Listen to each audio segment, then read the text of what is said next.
have to say things and become things and sell things. No, I'm good because I don't want to blast anybody with microwaves from their cell phone. It's damaging. It's well known. No, I don't want to sell you music over the internet or make a film that you have to play on the internet. It's just not worth it for you to hold your device for that long or even have it in close proximity to you. I have some distance with mine. It should be farther away.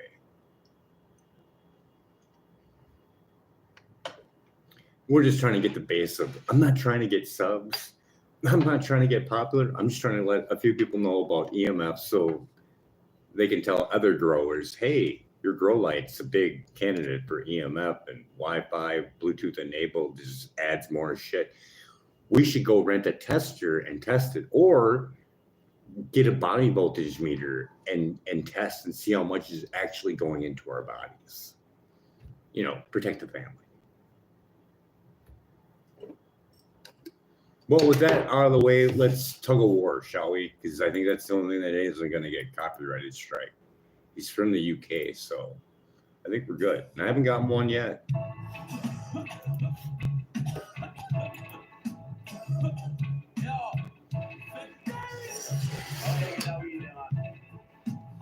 I hope you're enjoying your day. I hope you get to check out my last video. I think I did a pretty good job putting it all together. I get a little angry, a little upset, low calcium.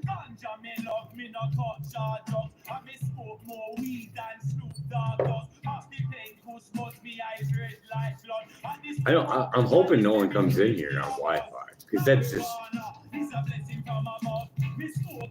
so damaging. That and the blue light. Make sure you turn down your screen a little bit, because I care about you. The more that you're in a better state of frame of mind, the more positive energy that you'll be able to put out throughout the day. Being damaged and being in pain and having inflammation just, you know, makes for a more difficult, positive day.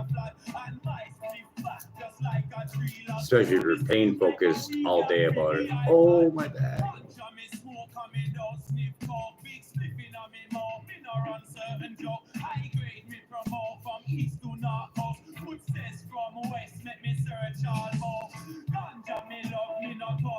I don't know where to go today.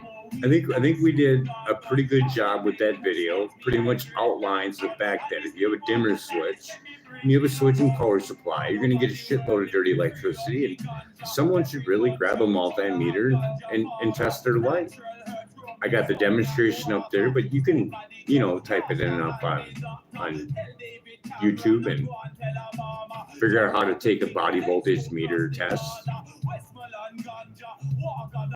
I got the illustration or the links to where you can find the meters and even a specialist. So you're good in that video, I think. I don't think I left anything really. I mean, I didn't go through every single video I've ever seen. Maybe I could do that, but it's still, you know, the longer you make it, the more people are just gonna click it off. I mean, even with Generation Zap, even the trailer, terrified an individual. Well, that doesn't work.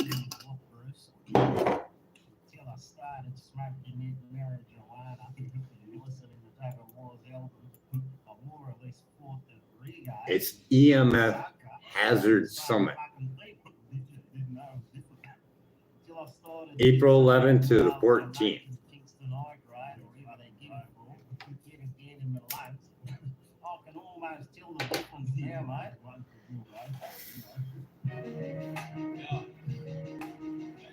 So is it a conference or is it online? Let's find out. I'm waiting for it.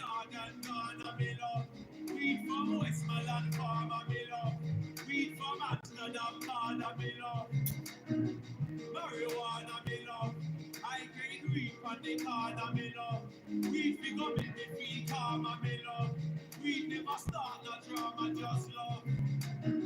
Me love weed like Jay-Z love Beyonce. Yeah. Me love weed like Kim love Cardi. Yeah. Me love weed more than me love party. If me can't burn my weed, me not party. Well, this is the host that's going to be there. Me love weed like a chef love a kitchen. Me love weed like Bounty love killing. Me love weed like a mother love a baby. Me love weed like Dre love Slim Shady. Me love weed that might sound a bit crazy, but me love weed more than the record label pays me. Me love weed like a pig loves mud. Me love weed like a pig loves a mud. Me love weed like a hand loves a glove. Hear my message, they kind of say, okay, well, is it an all or nothing approach? I need my cell phone, I need my computer. Well, I'm in a computer on a computer right now. I'm recording this from Thailand. I have a cable that I brought. Yes, these still exist, an Ethernet cable that runs from the computer to the router. And that's one way to connect to the internet more safely is to use wired solutions. And that's still possible, especially if you're at home, if you're not actively moving, you have a home office, for example. Most people that I know of that really, well, that haven't looked at my work too much and I guess haven't taken too much action, they usually use Wi-Fi because this is, 99 point something percent of people still use Wi-Fi on the computer, even if the computer is not moving, even if it's a desktop computer. So instead, you can use wired technologies, and it's still possible to do this and to turn off the Wi-Fi on your computer. And why would you do that? Well, on a computer, 40 hours a week, I'm an author, I'm in front of a computer. That's my life at the moment, and it will probably be for the next decade. So if I turn off the Wi-Fi on that computer, it means that my overall cumulative exposure of the week is going way down. So for me, the computer use is very important. For other people, it might be how much they use their phones. If in your profession you have to talk on the phone, then talking like this on the ear is a lot of exposure because you're very close to the source. The closer you are to the source, the more intense the radiation to your body. If you hold the phone in your hand at 1 to 2 feet from your head and you have wired solutions like earbuds or headphones, or even just use speakerphone if you're alone and you can do it, then you're cutting down your exposure by at least 80%, if not 90%. So right there, if you just change that, you ignore the rest, you don't even take care of your computer, just your cell phone use, creating distance is very important. And I have to talk about the bedroom because obviously if these can be detrimental to your sleep, we need to talk about safe EMF hygiene practices. And the idea is to not have it within an arm's length, not have any gadget within an arm's length of your pillow. So I know some people and a lot of people fall to sleep with their phone. Maybe they look at things on the internet before. Even some people use meditation apps, and these are great, but please try to find an app where it can still work offline. And many of them exist where you can pre-download tracks and you put it on airplane mode, your phone that is, and it still works. And that way, it's safer that you have the airplane mode button on and also the Bluetooth and Wi-Fi icons are crossed off. And it means that these antennas will not be emitting EMF radiation during your sleep. So if you can only do that, for some people, this is enough to see benefits. And this is surprising because, of course, you're also exposed by external sources such as the neighbors' Wi-Fi, the cell towers. But smoking weed, priorities. looking at That's important for everyone to understand. The closest a device is to your body, the more exposure it will contribute towards your overall exposure. We're trying to cut that down. So focusing on the gadgets that you do have control over is a way better strategy than looking outside, seeing cell phone towers and saying, oh my God, these are scary, right? You cannot directly control the cell tower. You can get outside the city, and you should when you can for vacation time, spend time in nature, off the grid, disconnected, leave the phone at home if you can, right? So if only the psychological benefits of cutting down on screen exposure. Some people feel so good after a few days.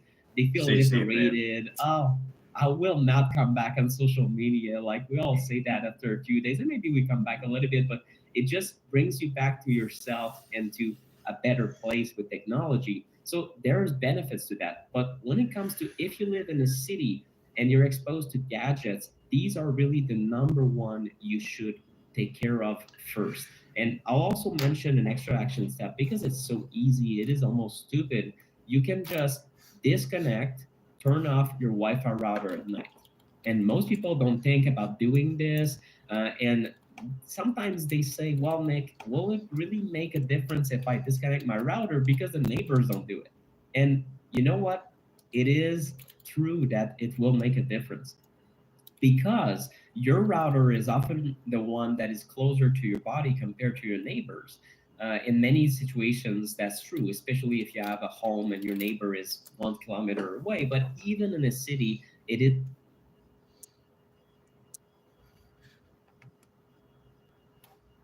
2 months ago,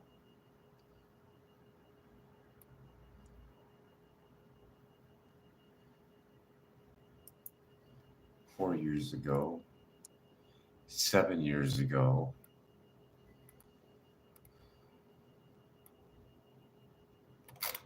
What do they got for new? Let's see what we got for this year. Because I've seen those before. Jet Cruise, Junk Light, G5, Optimizing Sunlight. 11 months ago.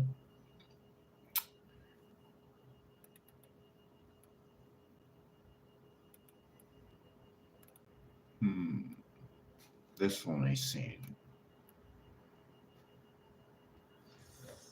The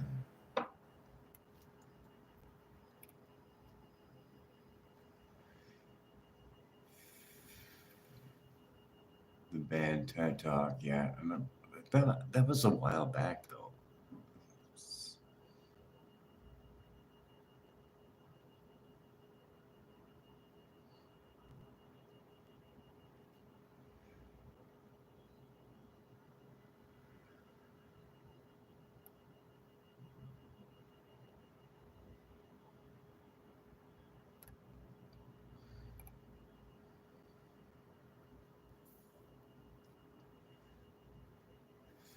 Eight months ago.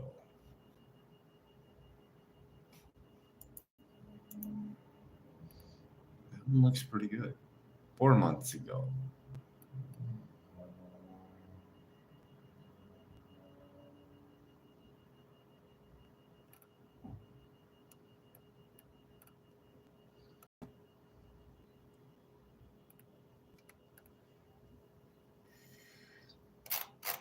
And then we have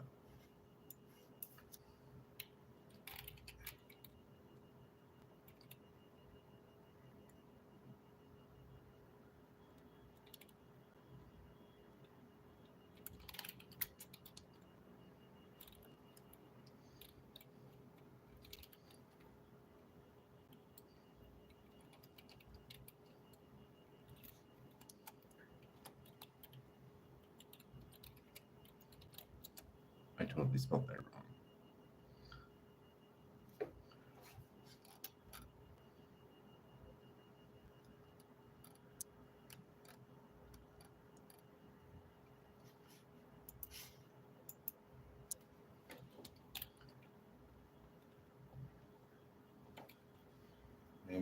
Havebes. Haves. No E. She's really good. She just came out of retirement too. I want to see if she's got any new videos.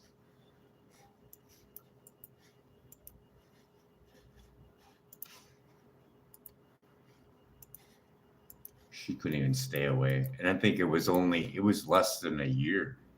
And she came back 1 month ago. I just seen 1 month ago, 2 months ago, 2 months ago. Oh shit.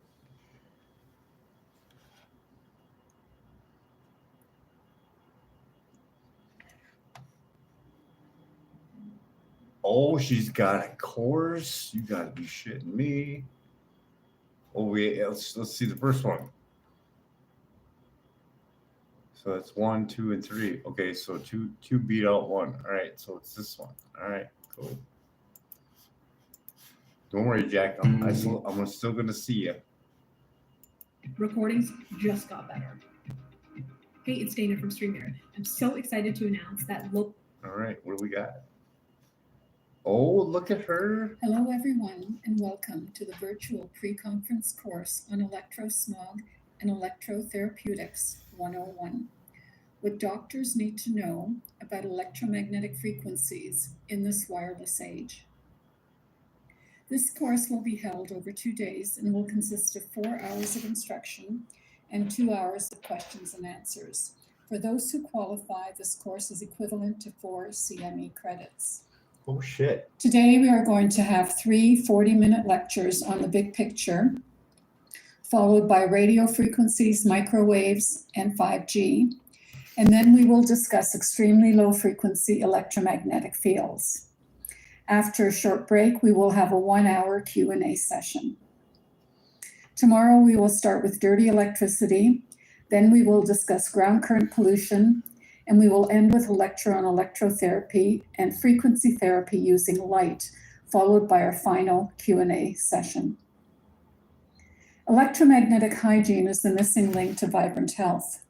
For that reason, it is important that doctors and those in healthcare educate themselves about the biological effects of electromagnetic pollution in its various forms.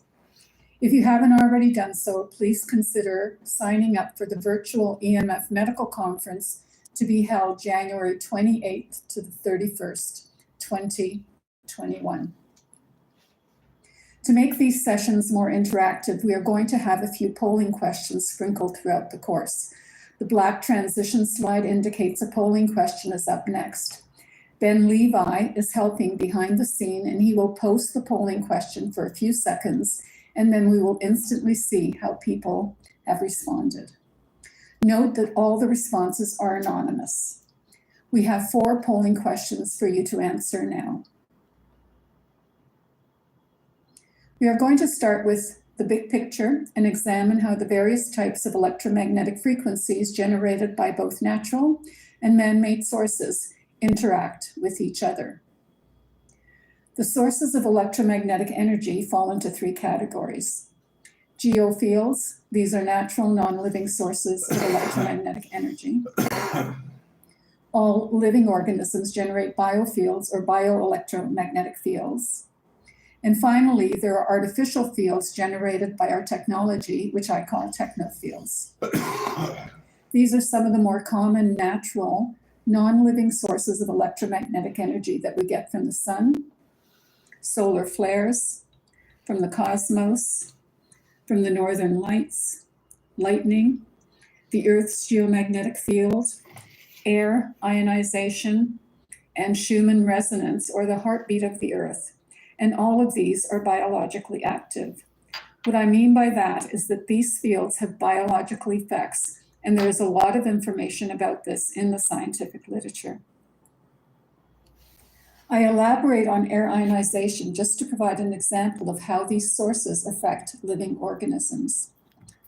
When we are in an environment with a predominance of negative ions, we feel good. This is because most common in nature, and it is in direct contact with the earth as we walk along the beach or lie on the grass. When positive ions dominate, some people feel unwell. And this situation is more common in built-up environments with our synthetic clothing and footwear. A very interesting paper published in 1974 stated that 25% of the population complains of weather sensitivity due to serotonin irritation syndrome when they are exposed to positive ions. Negative ions provide both prophylactic and therapeutic results to 75% of the subjects tested in this study. I experienced this firsthand in Poland a few years ago. I was invited to a conference, and during the conference I developed a headache, which is rare for me. I felt weak, dizzy, tired, achy, as though I was coming down with the flu. I asked our host if she had any aspirins, as I don't travel with them, and she told me that we were having a Föhn wind event and that I must be sensitive to positive ions. Negative ions are common near waterfalls and during rainstorms, and positive ions are common in urban centers, as can be seen in this table. This could be one reason why going for a walk in nature is so refreshing and rejuvenating for many. When two people shake hands and they are at different electrical potentials, electrons are going to flow to equilibrate the two people. So just by touching someone or something, you can change your electrical potential and possibly your health. Touch is an important need for all mammals, and there is some evidence that electrons may be acting as antioxidants and affecting your health in a profound way. Air ionization also plays a key role in cloud formation, thunderstorms, and other weather events, and the ionosphere is used to bounce radio signals around the globe. Let's be real. Life can get tough to say the least, and especially... I'll catch you better next time.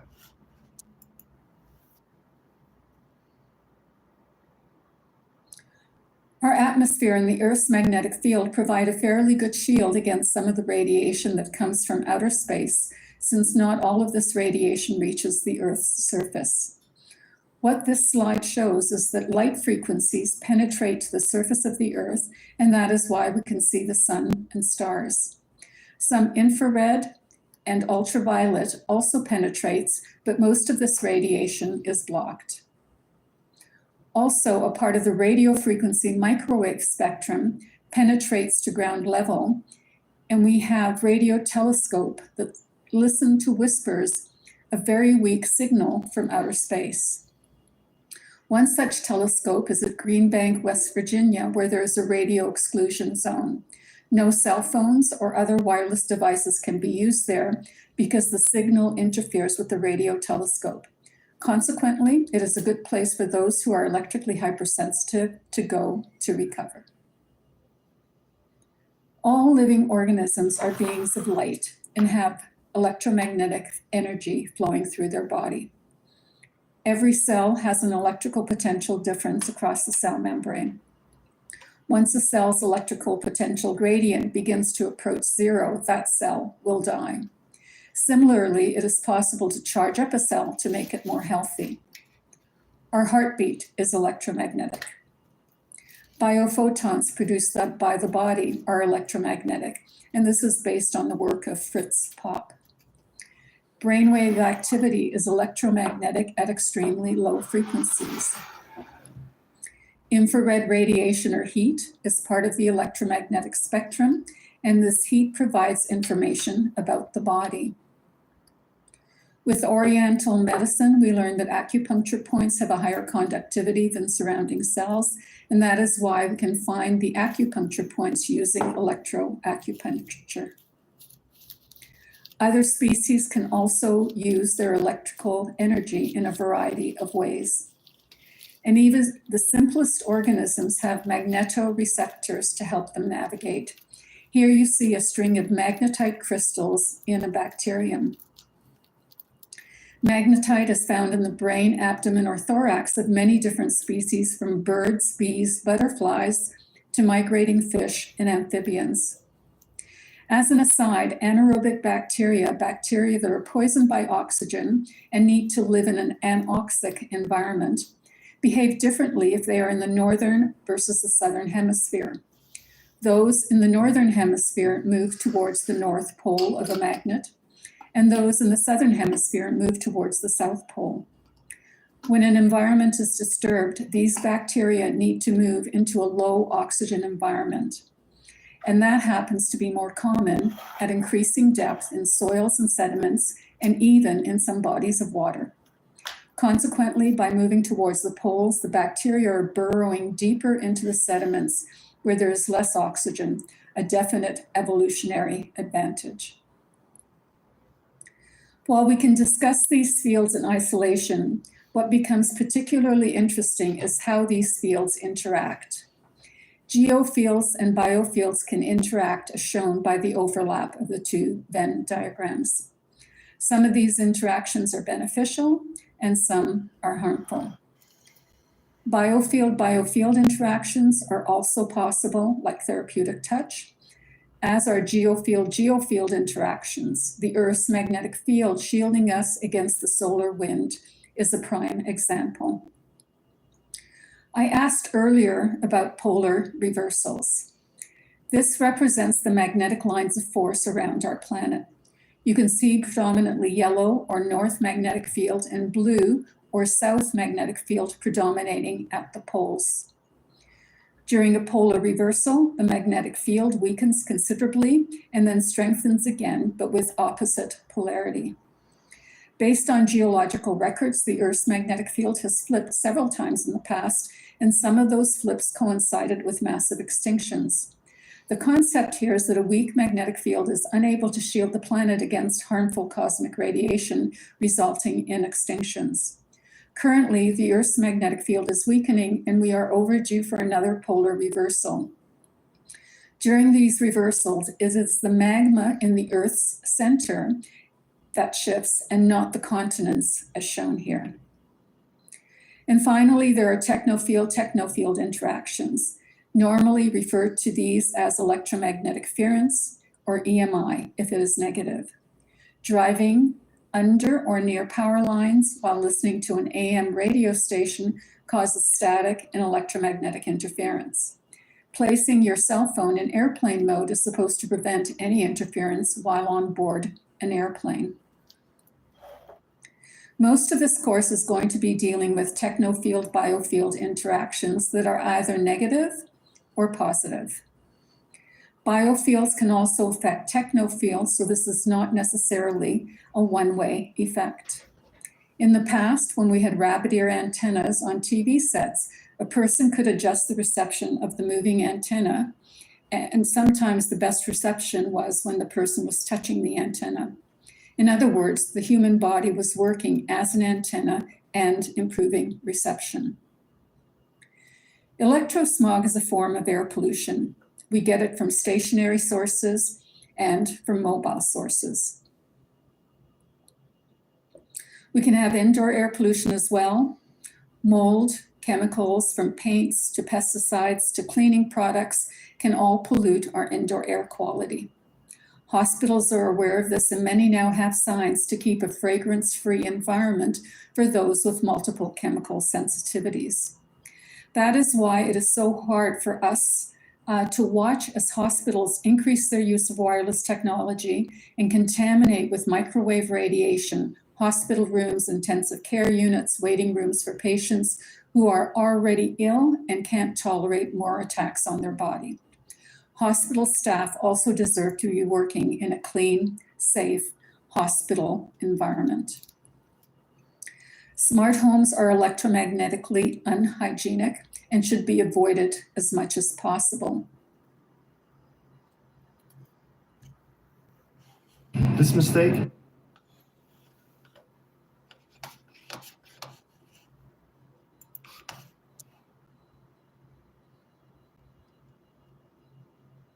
Do you have electrosmog in your clinic? How far is your clinic from power lines, cell phone antennas, wind turbines, and solar farms? Have you checked the wiring in your clinic? What type of lighting do you use? Do you have smart meters and smart appliances? And finally, do any of your staff or students wear wireless wearables? And do you have other wireless technology in your clinic? Chances are the answer to this question is yes, and it is important that you reduce your exposure as much as possible to accommodate your sensitive patients and for the health of you and your staff. When we look at the history of electrosmog, it began about the turn of the century with the introduction of electricity. We use 60 hertz in North America, and most of the world uses 50 hertz for electric power. Originally, it was 25 hertz, but too many people got headaches because the light bulbs would flicker noticeably at this frequency. Based on the work of Tesla and Marconi, we began to send radio frequency signals around the world, and AM radio stations began to appear in the 1920s. During World War II, radar was invented, and this uses microwave frequencies. During the 40-year period from 1980 to the present, use of personal computers, energy-efficient lights, cell phones, Wi-Fi, wind turbines, solar farms, and smart meters have increased dramatically, and all of these contribute to electromagnetic pollution. As of 2020, we are being exposed to 5G technology that includes millimeter waves and the Internet of Things. Here is a graph from the World Bank showing the number of cell phone subscriptions per 100 people in 4 countries. During the 10-year period from 1995 to 2005, cell phone subscriptions in the United States increased from less than 10% of the population to about 70%. In the next 10 years, this increased to 120%, indicating that some people have more than one cell phone subscription. During the same time, the number of antennas increased as well to service the cell phones. So our use of cell phones has significantly increased our microwave exposure. And then we had Wi-Fi. This map of the world shows the Wi-Fi locations in 2004 being predominantly in the United States and Europe. Within 14 years, our use of Wi-Fi has exploded globally. Combine this with cell phone antennas and cell phones, with smart meters and smart appliances, with wearables and 5G. And the question we need to ask is, how much more exposure can we tolerate before we all get sick from this radiation? I classify electrosmog into 4 categories, and all of these contribute to chronic illness. Extremely low frequency electromagnetic fields, radio frequency and microwave radiation that includes 5G technology, ground current pollution that few people know about, and dirty electricity that is generated by the many devices we have in and near our home. Let's turn our attention to the electromagnetic spectrum. The EM spectrum is arranged by frequency and wavelength, with higher frequencies and shorter wavelengths near the top of this graph. The spectrum is split into ionizing radiation and non-ionizing radiation based on the energy of the photon. When scientists are discussing this part of the spectrum, they use frequency, and the various units are provided here. When they are discussing this part of the spectrum, they use wavelength. And finally, when they are discussing ionizing radiation, they may refer to electron volts rather than either frequency or wavelength.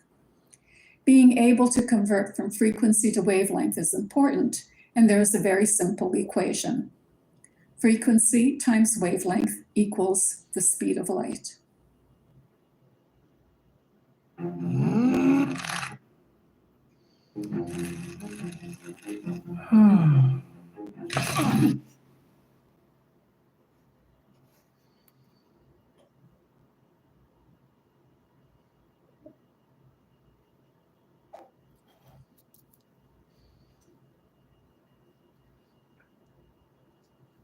To answer this question, what is the size of a 60 hertz wave?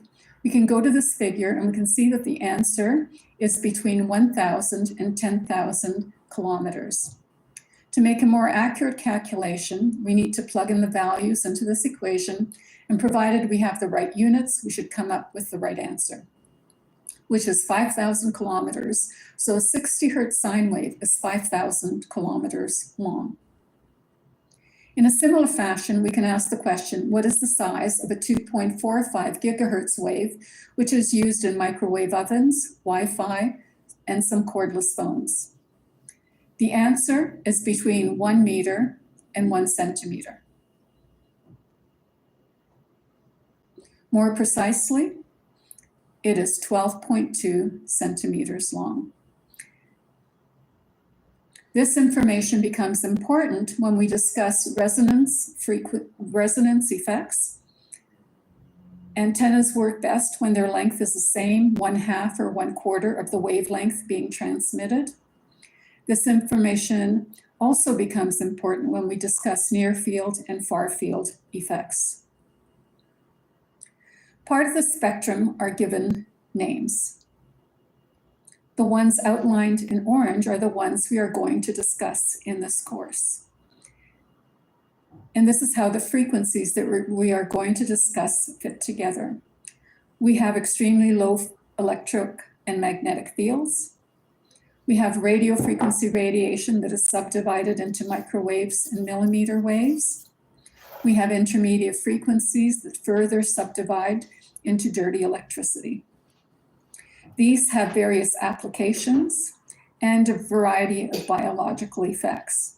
For example, we know that ionizing radiation can alter chemical bonds by dislodging electrons from their orbits. There is a heating effect that extends into the upper part of the non-ionizing spectrum. At lower frequencies, we have electric shock. Heating and electric shock are the foundations for the guidelines that we have for electromagnetic radiation in North America. We have evidence of oxidative stress, ionizing radiation, but what most engineers don't realize is that oxidative damage extends throughout the entire EM spectrum, and this is based on biology, not physics. All parts of the electromagnetic spectrum are biologically active. Here we have a summary of the sources, frequencies, medium, and units for the different types of electromagnetic pollution. Extremely low frequency electromagnetic fields are generated by our use of electricity, and this part of the spectrum refers to frequencies that are less than 300 hertz. The energy flows along wires and produces a field immediately around those wires in the air. Units include volts per meter for electric field and either Gauss or Tesla for the magnetic field. Both Gauss and Tesla need to be capitalized as they are named after scientists. 1 microtesla is equal to 10 milligauss. Dirty electricity is generated by electronic equipment and by shorts in electrical wiring and by turning appliances on and off. Dirty electricity flows along wires and radiates from those wires into the air. Units include GS units and voltage changes over time.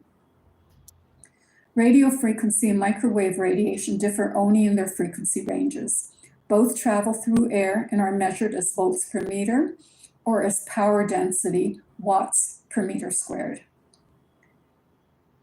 Millimeter waves range from 30 to 300 gigahertz. They flow through the air and have the same units of measurement as radio frequencies and microwaves. And finally, ground current comes from our use of electricity, and this includes both clean electricity and dirty electricity.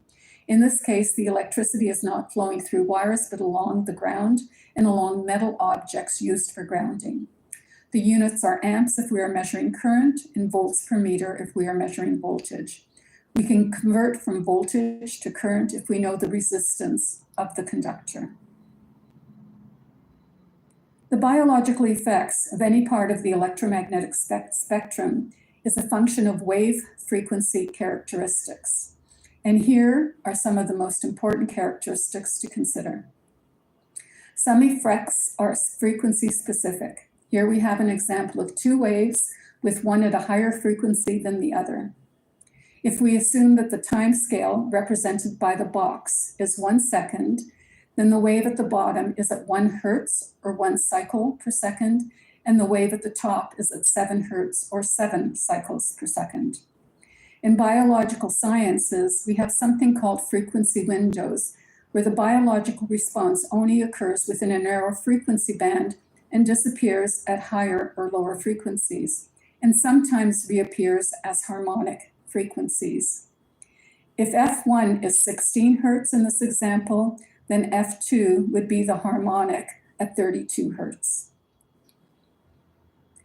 Intensity or amplitude is the strength or magnitude of the field. This is equivalent to the concentration of a chemical. This slide shows 2 waves with low and high amplitude. From a biological perspective, the peak-to-peak magnitude is what is important.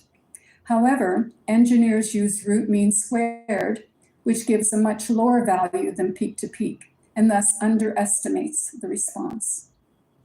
Here we have a typical dose-response curve for chemical toxicity.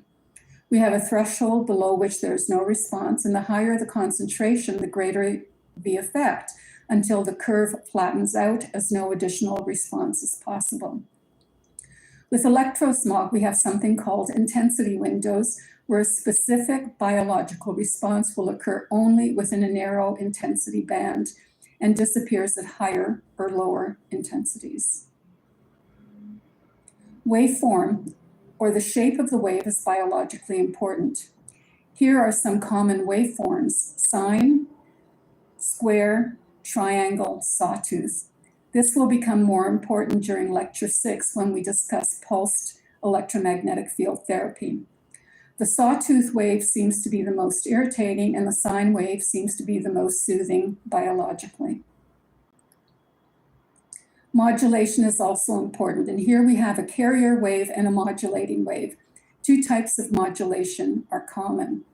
Amplitude modulation looks like this and applies to AM radio stations, for example. Frequency modulation refers to FM radio stations, and their call sign is their carrier frequency. We can have continuous waves or pulsed waves. Microwave ovens use continuous waves to heat food, while Wi-Fi and other wireless technology use pulsed waves. Pulsed waves tend to be more harmful biologically than continuous waves. If we could convert these frequencies to sound, this is what they would sound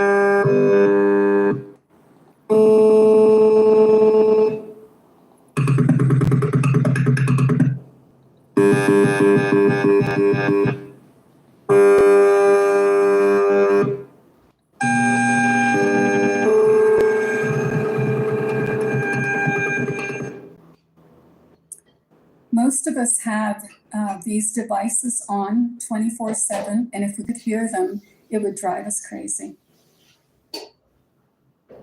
The duty cycle refers to the percentage of time during a period that a device is transmitting. This becomes important when we discuss smart meters. 4 different duty cycles are shown in the slide.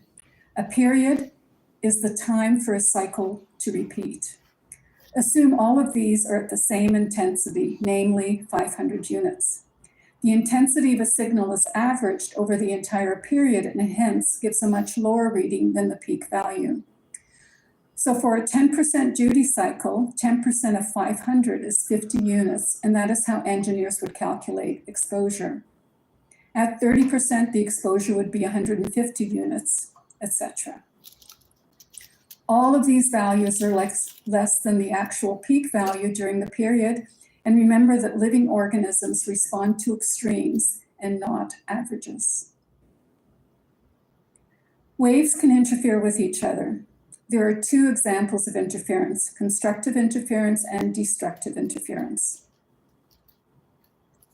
With constructive interference, the peaks and valleys are aligned, giving much higher amplitudes. With destructive interference, the peaks overlap with valleys and thus cancel each other out. This is how noise-canceling headphones work for sound. Just as waves can interact with each other, they can also interact with their environment. Visible light is part of the electromagnetic spectrum, and we know that light can be transmitted, reflected, focused, and absorbed by different objects. If we replace light with microwaves, we know that microwaves can be transmitted through buildings, reflected or focused by metal objects, and absorbed by water.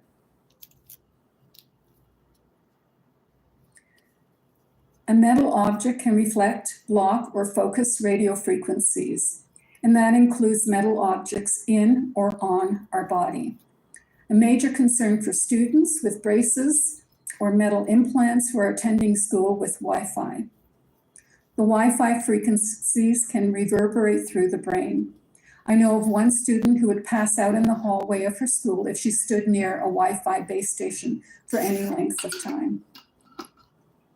Whether the frequencies are coherent or incoherent can also influence the biological response. One way to think of this is by using sound.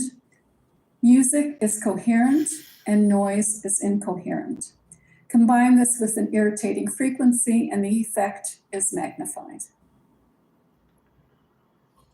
Time of exposure is important, and this is based on a combination of circadian rhythm and the Chinese biological clock.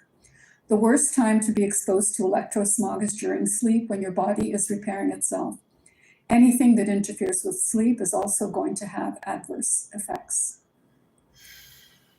Duration of exposure and cumulative exposure are important from a biological perspective. Taking breaks, digital detox, provides an opportunity for the body to heal. And finally, your location on this planet can affect your response to electrosmog. I'm not referring here to the amount of electrosmog in any location, but rather to the strength of the magnetic field. Dr. Abe Leboff found that the local magnetic field can influence the resonance frequencies of certain ions that are biologically important, like calcium, magnesium, potassium, and sodium. If we combine all this information with our electrosmog exposure, it's clear that we are talking about something that is very complicated. How on earth can we make sense of all of this variability? The good news is that despite the different exposures, the effects appear to be similar. For example, leukemia has been documented at various frequencies. The same applies to miscarriages, sperm damage, and infertility. The bad news is that when it comes to electrohypersensitivity, we have evidence that this radiation impacts almost every system in the body, from cardiovascular, neurological, hormonal, to immunological. The great unknown is how we react to millimeter waves. All of these effects have an underlying mechanism of oxidative stress.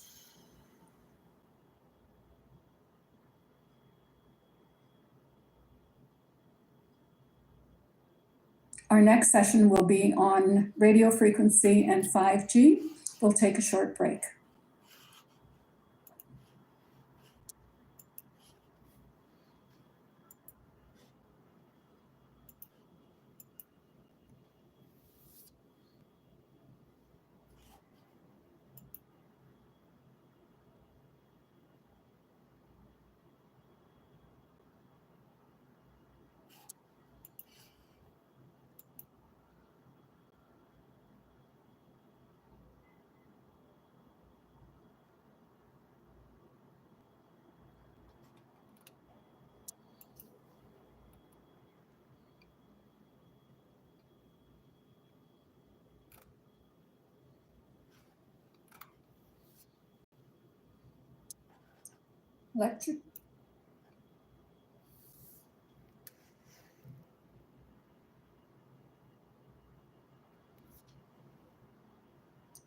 Lecture 2 is on radio frequency radiation and 5G. First, let's answer 2 polling questions. We are now turning our attention to radio frequency radiation. The key biological effects associated with radio frequency radiation include various cancers, the most common of which is a glioma brain tumor. Many studies are showing impaired reproduction with damage to sperm, miscarriages, and behavioral problems in offspring. And finally, there is electrohypersensitivity, which affects many systems in the body. Our greatest exposure to radio frequency radiation comes from wireless devices in the home, smart meters and smart appliances, Wi-Fi at school, work, and in the office, from nearby cell phone antennas and other antennas, and from neighbors in multi-unit dwellings. Fortunately, we have some control within our home. And what are some of the more common devices in our home? Wi-Fi, cordless phones, wireless baby monitors, wireless games, wireless home security systems. And some people have these devices emitting 24/7. In Europe, you can purchase cordless phones that emit radiation only when they are being used. And they have baby monitors that are sound activated, which means they do not emit any radiation until the infant makes a sound. In North America, these same devices emit microwave radiation constantly. We tried to bring some of these sound-activated baby monitors to North America, but it was illegal to import them. When we inquired, we were told that the signals interfere with FCC regulations. We already mentioned in last lecture that smart homes are electromagnetically unhygienic. Many wearables radiate electrosmog. The wireless earpiece is always in the same location, so your brain cells closest to the earpiece are exposed to the highest levels. At the very least, if you have only one earpiece, it is important to change ears to allow your cells to repair any damage that may have been caused by the radiation. The mommy cell phone for children should be banned unless it is radiating only when in use. And while people are trying to maintain their health by exercising and getting plenty of sleep, these devices may be interfering with that process. This is how kids spend their time socializing. This provides too much screen time and not enough outdoor activity or face-to-face interactions. If you read the user manual on cell phones and tablets, many provide a warning to keep it a certain distance from your body. The recommended distance for cell phones ranges from 1.5 to 2.5 centimeters, and for tablets, it is about 20 centimeters. And now we have some polling questions. Mercury is a neurotoxin. We are exposed to mercury if we have mercury amalgam fillings, if we eat a lot of seafood, and with occupational exposure. Mercury passes through the blood-brain barrier, and it can be passed via the placenta onto the fetus and affect fetal development. Mercury interacts synergistically with radio frequencies. Several studies have documented that radio frequency radiation mobilizes mercury from fillings. In this study, published in 2008, after dental mercury amalgam restoration, subjects were exposed to magnetic resonance imaging in phase 1 of the study, and a different group was exposed to mobile phone radiation in phase 2. Both groups released more mercury into their saliva or urine than the controls. This is a metabolism killer, this is a metabolism killer, and this.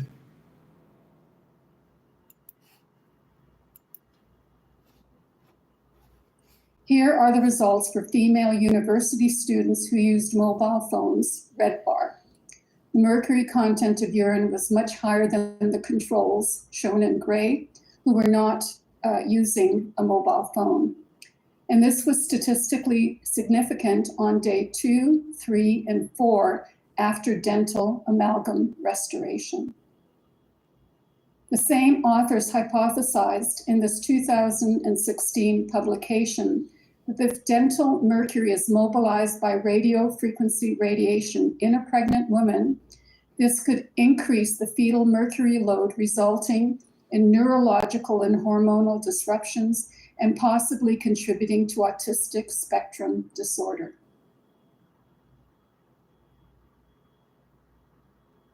Others will be talking about how to minimize your exposure at the conference in January. I just wanted to draw your attention to the fact that instead of holding your cell phone in speaker mode, you can place it in a bowl, and this will amplify the sound as the speakers are at the base of the phone. I've tried it, and it works. You can also connect your iPhone, iPad, iPod to Ethernet with special adapters and avoid the radiation. Details are provided at the Electrosensitive Society website at the bottom of this slide, and it will be presented at the conference in January. A good mantra, if it's stationary, wire it, and that applies to smart meters, smart appliances, printers, keyboards, home phones, and there are several options for wired internet, from Ethernet cables to fiber optics to power line adapters. Use wired instead of wireless whenever possible.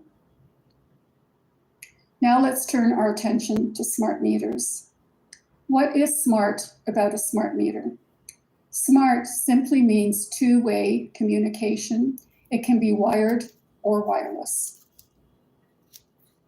Here is a simplified example of how a smart metering system works. You have a smart meter on your home.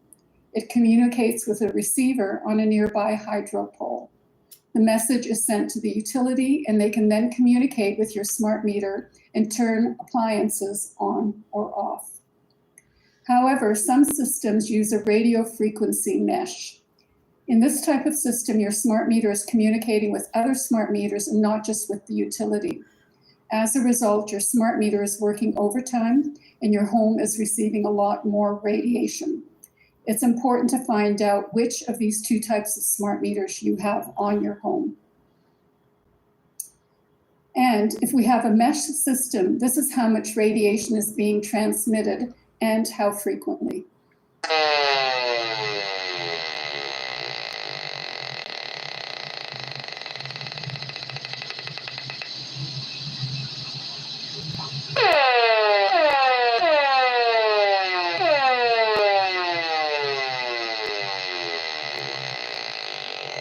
This smart meter was placed on this house a few months earlier, and you can see that the shrub near the smart meter is beginning to die back. It was completely dead within a year. Here's another example, courtesy of Dr. Carl Murray, showing that radiation emitted constantly by a smart meter in a mesh network. The maximum radiation at 4 feet was 38 microwatts per centimeter squared. To put this in perspective, heart palpitations have been documented at 5 microwatts per centimeter squared, and the Federal Communication Commission guidelines for 900 megahertz frequency is 600 microwatts per centimeter squared. Smart meters and smart appliances are making people sick. And we now have smart meters not only for electricity, but for water and gas as well. Smart meters emit microwave radiation. They generate dirty electricity, and they talk to smart appliances, all of which increase our exposure to electrosmog. This visual is one of the better representations of the difference between an analog meter and a smart meter. You see an apartment building and a house with an analog meter in this slide. Here we have the same two buildings, but with a smart meter. The red represents dirty electricity and the orange represents microwave radiation. The American Academy of Environmental Medicine recommended in 2012 that accommodations be made for health considerations regarding smart meters and other devices emitting electrosmog. That we recognize electro-hypersensitivity as a growing health problem worldwide, and that we consider using wired technology for data transmission. Many smart meters are not UL approved, and none have CSA approval that I'm aware of. And smart meters have been known to cause fires. People are complaining that their smart meter readings are inaccurate. Here's an example of how the readings changed after an analog meter was replaced by a smart meter. If these higher readings are due to interference, then placing a choke on the conduit near the smart meter can reduce this interference and save the homeowner some money. Radiation from a smart meter can be shielded and filtered, but these are both Band-Aid solutions. If you plan to shield your smart meter, it is important not to shield it completely, because if it is not able to provide the information to the utility, they will send out a repair crew and remove your shielding. The real solution is to wire smart meters and smart appliances. If it doesn't move, it doesn't need to be wireless. An excellent resource is Tim Sheckley's book, Reinventing Wires, The Future of Landlines and Networks. And you should be able to get a free copy of this book on the internet or from the National Institute for Science, Law, and Public Policy in Washington, D.C. Now let's turn our attention to Wi-Fi in schools. I'm deeply concerned about Wi-Fi in schools and the unnecessary radiation of students and teachers. The two hotspots in a school are near the base station and near the computer or tablet connected to the base station. Wi-Fi is much more dangerous at school than in the home. The base stations are more powerful. There are more access points, more users. It's always on. And students sitting next to their neighbors would be exposed to additional radiation from computers and tablets. In Canada, we have about 8 sudden cardiac arrests among young people each year. When Wi-Fi was introduced to schools in Simcoe County, a number of students started complaining of feeling unwell in school and having heart palpitations while in school, but not at home. One of the parents, a reporter, went around and got this information. In Simcoe County, 2008, 10-year-old girl dies in gym, Wi-Fi in school. 2009, 13-year-old boy revived with a defibrillator. He now has a pacemaker. 2010, 15-year-old boy revived with CPR. In MTV school, 6-year-old girl, musical heart, headaches, dizziness, only at school. 12-year-old boy with tachycardia, which is a rapid heart rate. 12-year-old girl, nausea, vomiting, no fever, insomnia, blurred vision, tachycardia, only in school. And 13-year-old boy, heart pounding, insomnia, headaches. They moved away and his symptoms abated. This is not psychosomatic. I work with people who are electrically hypersensitive, and they complain of heart palpitations, arrhythmias, pain or pressure in the chest, high and low blood pressure. Many feel as though they're having a heart attack or an anxiety attack. So we did a proof of concept study and asked the question, does radiation from a cordless phone affect the heart? We decided to use a cordless phone because when you plug the base station of a cordless phone into an electrical outlet, it radiates whether or not anyone is using it. And we wanted to know if this radiation affected the heart. We used 2.4 gigahertz frequency, that is the same as Wi-Fi. Our exposure was at 3 microwatts per centimeter squared. The guideline at this frequency is 1,000 microwatts per centimeter squared. So the government is telling us we can be exposed to levels as high as 1,000 without having any adverse health effects. Our exposure in the study was less than 1% of federal guidelines. Duration of exposure was between 3 to 4 minutes. In our study, normally the exposure is averaged over a time period, and this is 6 minutes in Canada and 30 minutes in the United States. This was a double-blind study. Neither the person being tested nor the doctor evaluating the results knew when the cell phone was turned on or off. I'm going to show you results from 2 subjects. This is subject A. This subject is exposed to 3-minute time intervals to either sham exposure or exposure to the radiation from a cordless phone. The numbers in white represent heartbeats for each interval. You can see the subject was exposed during intervals 3 and 4, and there is no change in the heart rate or the irregularity of the heartbeats. This person is non-reactive. Subject B has a very different response. This person was exposed to radiation during intervals 3 and 5 in each case. His heart rate increased rapidly and became irregular.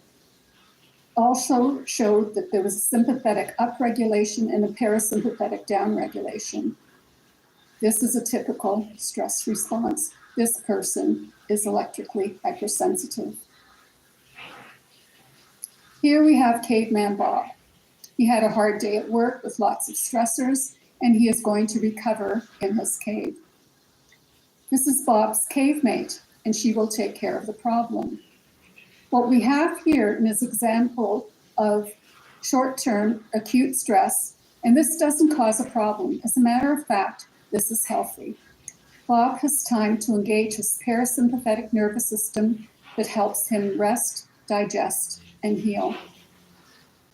Here we have Bob's twin brother, also called Bob, who has had an equally stressful day. However, this is what Bob comes home to. so he doesn't have time to recover. This is an example of long-term chronic stress that leads to illness. This is the equivalent of having a cell phone tower near your home or Wi-Fi in your home.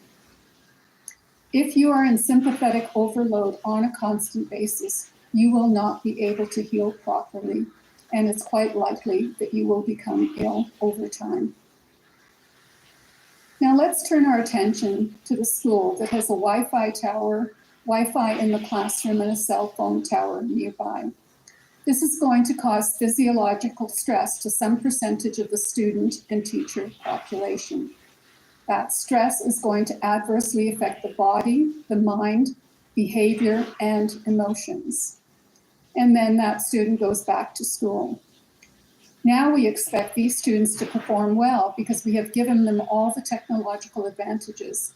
Unfortunately, we have placed them in a toxic environment. Out-of-hospital cardiac deaths seem to be increasing among young adults ages 15 to 34. During the period 1989 to 90 and versus the period 1997-98, an 8-year interval, age-adjusted out-of-hospital cardiac death rates increased in both men and women between 11 and 33%. In a separate study, sudden cardiac attributed to cardiovascular event among athletes is also increasing.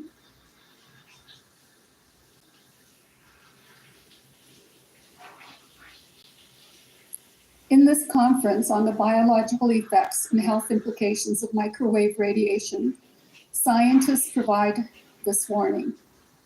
In the interest of occupational hygiene, investigators have recommended that cardiovascular abnormalities be used as screening criteria to exclude people from occupations involving radio frequency exposures. In 1969, the government knew that radio frequencies affect the heart and that some people are more susceptible than others. I strongly believe that students need to be screened at school to ensure they do not have an underlying heart condition that may be exacerbated with Wi-Fi exposure. According to the National Stroke Association, strokes are on the rise among young adults. Here's an example of why this might be the case. We measured live blood and published the results in 2013. Radiation from wireless technology affects the blood, the heart, and the autonomic nervous system. Here is an example of how it affects the blood. We took a drop of blood, placed it on a slide, and looked at it under the microscope. This is an image of my live blood in an electromagnetically clean environment. And this is what my blood looks like after 10-minute exposure to Wi-Fi. What you see here are red blood cells sticking together, and this is called rouleau formation. The consequences of this are sluggish circulation, lower oxygen transport, reduced waste removal. The symptoms include some combination of headaches, fatigue, dizziness, difficulty concentrating, and the worst possible case is a heart attack or a stroke.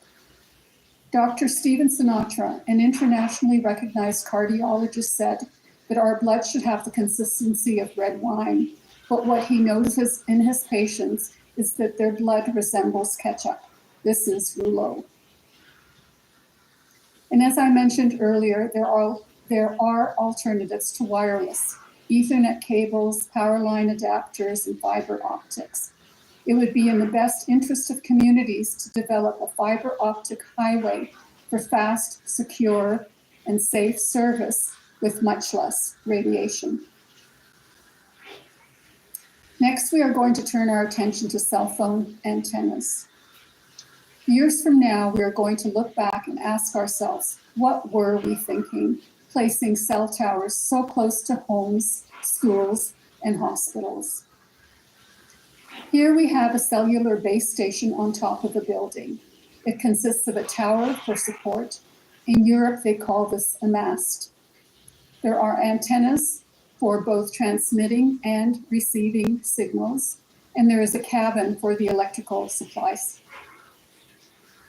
This tower has 3 types of antennas. The antennas that look like poles are omnidirectional and radiate in all directions like a light bulb.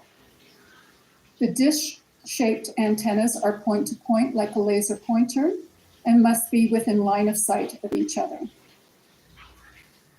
The rectangular antennas, like a flashlight, radiate in a sector, usually 120 degrees, and are common along highways. When we talk about cells, there are different geographical sizes. We have the world cell that relies on satellites, macro cells that can transmit information up to 20 kilometers, micro cells that transmit up to 1 kilometer, picocells that transmit about 100 meters. This would include your cordless phone and your wireless baby monitor. And femtocells that transmit up to 10 meters, and this would be your Bluetooth devices. When the industry learned that people didn't want a big tower near their home, the telecom fellows got together and began to disguise towers as natural objects that we would normally see in the environment. Here are more stealth antennas. Distance is your friend.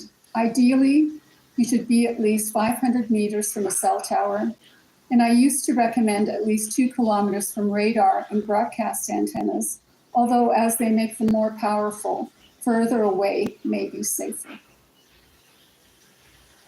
Now let's turn our attention to 5G and millimeter waves. What is 5G? 5G refers to 5th generation communication technology. It follows the previous generations, but is much faster with speeds of 1 gigabit per second. I currently get 500 megabits per second, or half a gigabit, on my 4G fiber optics connected to my home, and I don't need anything faster than that. 5G differs considerably from previous generations, and it is going to evolve, so few people know what we are truly in for. What we do know is that 5G will not replace 4G technology.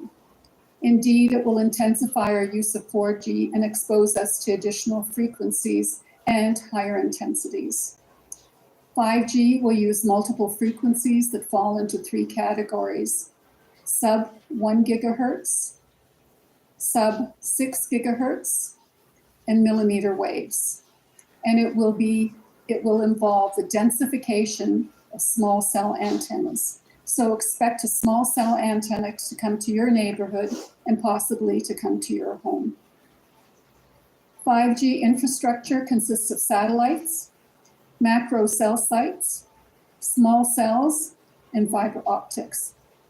Fiber optics are the safest with no radiation. Satellites are relatively safe provided we have low exposure from them. Macro cell sites are dangerous near the antennas. And small cells are of greatest concern because these are going to be near where people live. There will be both winners and losers with 5G. The driving force is the amount of money some companies will make, and the downside is that this technology is going to significantly increase our exposure to microwave and millimeter wave radiation. We are having a love affair with wireless. It started with cell phones, but we have no choice as to where towers are placed. Then we had Wi-Fi, but we have no choice about Wi-Fi in schools. Smart meters and smart appliances, this is something that the electric utilities have foisted on us. We have no choice about smart meters and smart appliances in our home. Both are dumb ideas and they are dangerous. 5G is now something that the telecom providers are insisting we need for faster download speeds and the Internet of Things. We have no choice about the placement of these small cells and how many satellites they are going to be deploying. 5G is going to expose us to more radiation when current levels are already harmful, and we have no choice in the matter. There are many key concerns about wireless smart technology: health effects, addiction, social skills, safety, security, privacy, effects on plants and animals, energy consumption, and global warming. I'm going to talk about a few of these very briefly.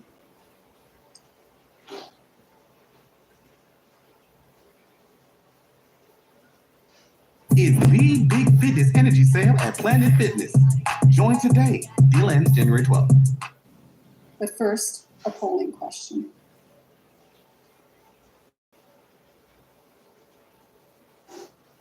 We have evidence that Wi-Fi radiation interferes with plant growth. We exposed seeds to Wi-Fi radiation on the left and compared the growth to a control population on the right that was not exposed to radiation. The control plants were much larger at the end of the 30-day experiment than the exposed plants. The Wi-Fi exposed plants didn't have a root system, and these plants could not survive in nature. We also tested the response of bees. Here we have two colonies. The hive at the top left is the control hive that was shielded from radiation with special paint and with metallic tape. The hive in the middle of this slide was exposed to radiation from Wi-Fi router, cordless phone, and a wireless baby monitor. And here you can see how agitated the bees are. They began to swarm after a few minutes of exposure and became very aggressive. And here are the bees in the control hive only a few meters away. They are more placid and seem undisturbed.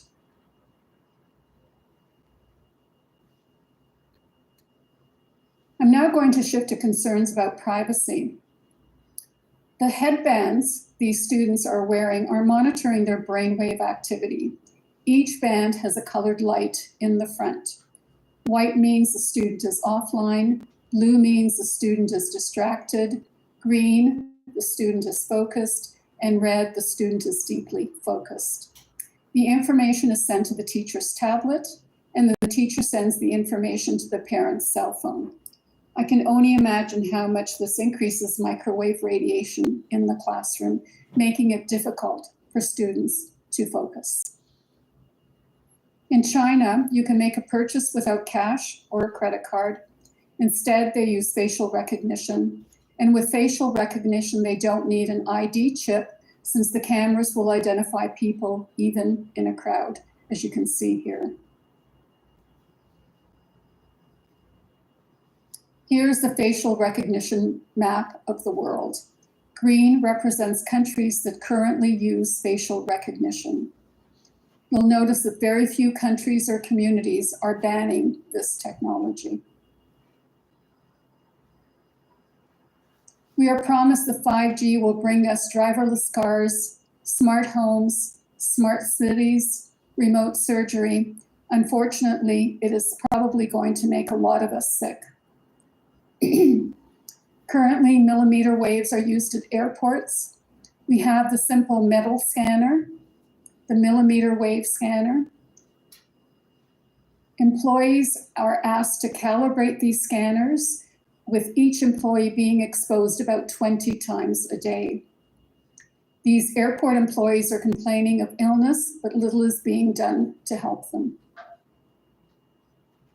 Another use of microwave millimeter waves is the active denial system used by the US military. They use 95 gigahertz frequency that has a range of 500 meters.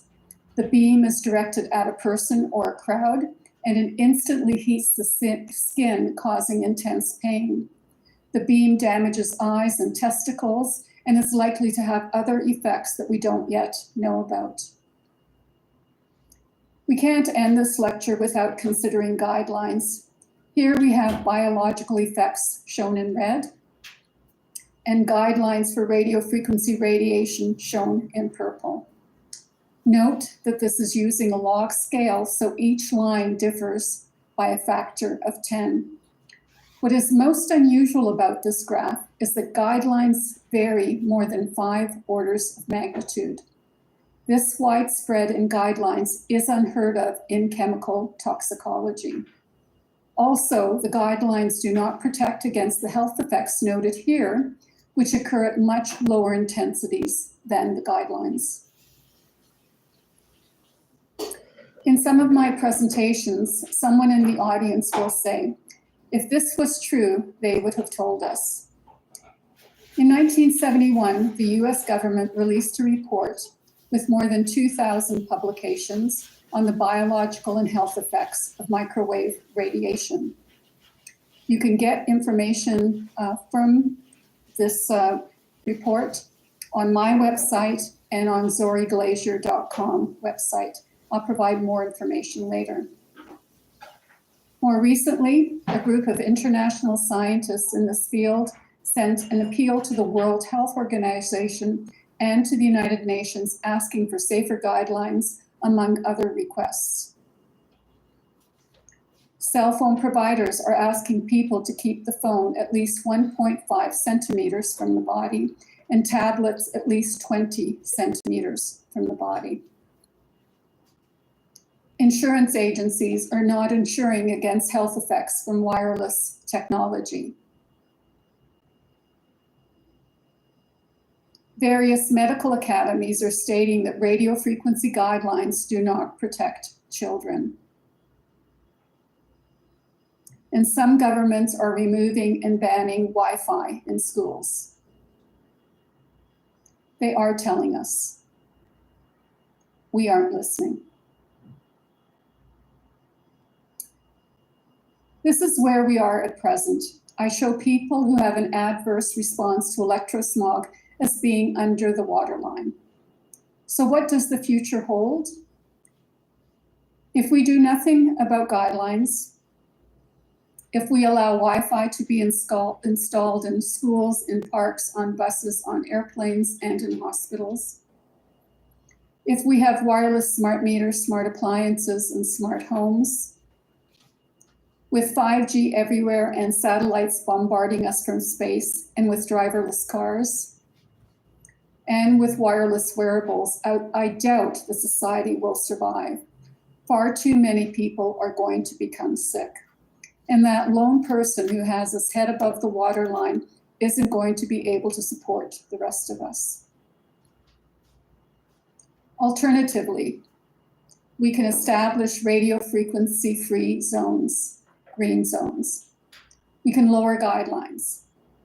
We can provide wired internet access everywhere, especially in schools.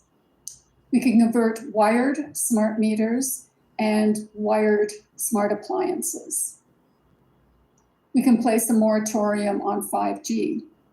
Then we can reduce exposure to tolerable and possibly no effect levels.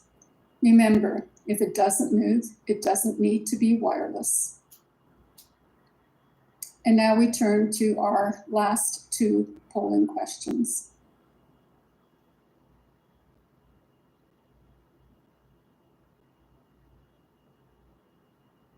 And when you come back, we will resume with lecture 3 on extremely low frequency electromagnetic fields.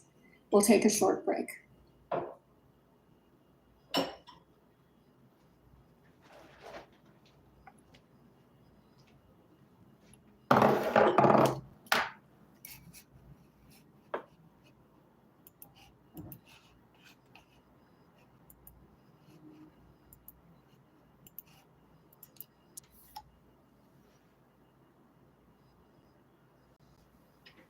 Welcome back, everyone.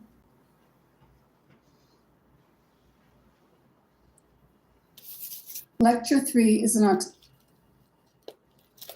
extremely low frequency electromagnetic fields. But first, a polling question. Now we are going to shift to extremely low frequency electromagnetic fields, and the research focuses on occupational exposure, power lines, and especially cancers like childhood leukemia. The critical threshold for childhood leukemia appears to be between 2 and 4 milligauss. Among adults, the critical threshold for cancers is between 10 and 12 milligauss and possibly lower. The key cancers of concern are leukemia, brain tumors, and breast cancer. There are a few studies documenting damage to sperm at 1.6 milligauss and miscarriages at 16 milligauss with exposure of the mother during her first trimester. And then there are symptoms of electrohypersensitivity, similar to those we discussed with radiofrequency radiation. Very few scientific studies were published on the health risks associated with power lines prior to 1985. This all changed with a landmark study by Nancy Wertheimer and Ed Leeper in their 1979 paper on childhood cancers in electrical wiring. This study created a surge of interest. However, eventually the interest began to fade as the studies were confirming that exposure to extremely low frequencies was associated with both childhood leukemias and adult cancers in occupational settings. 4 major reviews from 1996 to 2002 are worth mentioning here as they summarize the research done to date. The 4 major reviews during this period were conducted by the National Institute of Environmental Health Sciences, the U.S. National Research Council. I wrote a major review in 2000, published in Environmental Reviews, and the IARC monogram on ELF EMFs where they classified this as a possible human carcinogen. This is a very important document. In 1979, Nancy Wertheimer and Ed Leeper published a paper on childhood cancers associated with something called wiring configuration. Back then, they didn't have portable Gauss meters, so they estimated the magnetic field by the proximity of the power lines and the number and thickness of the hot wires.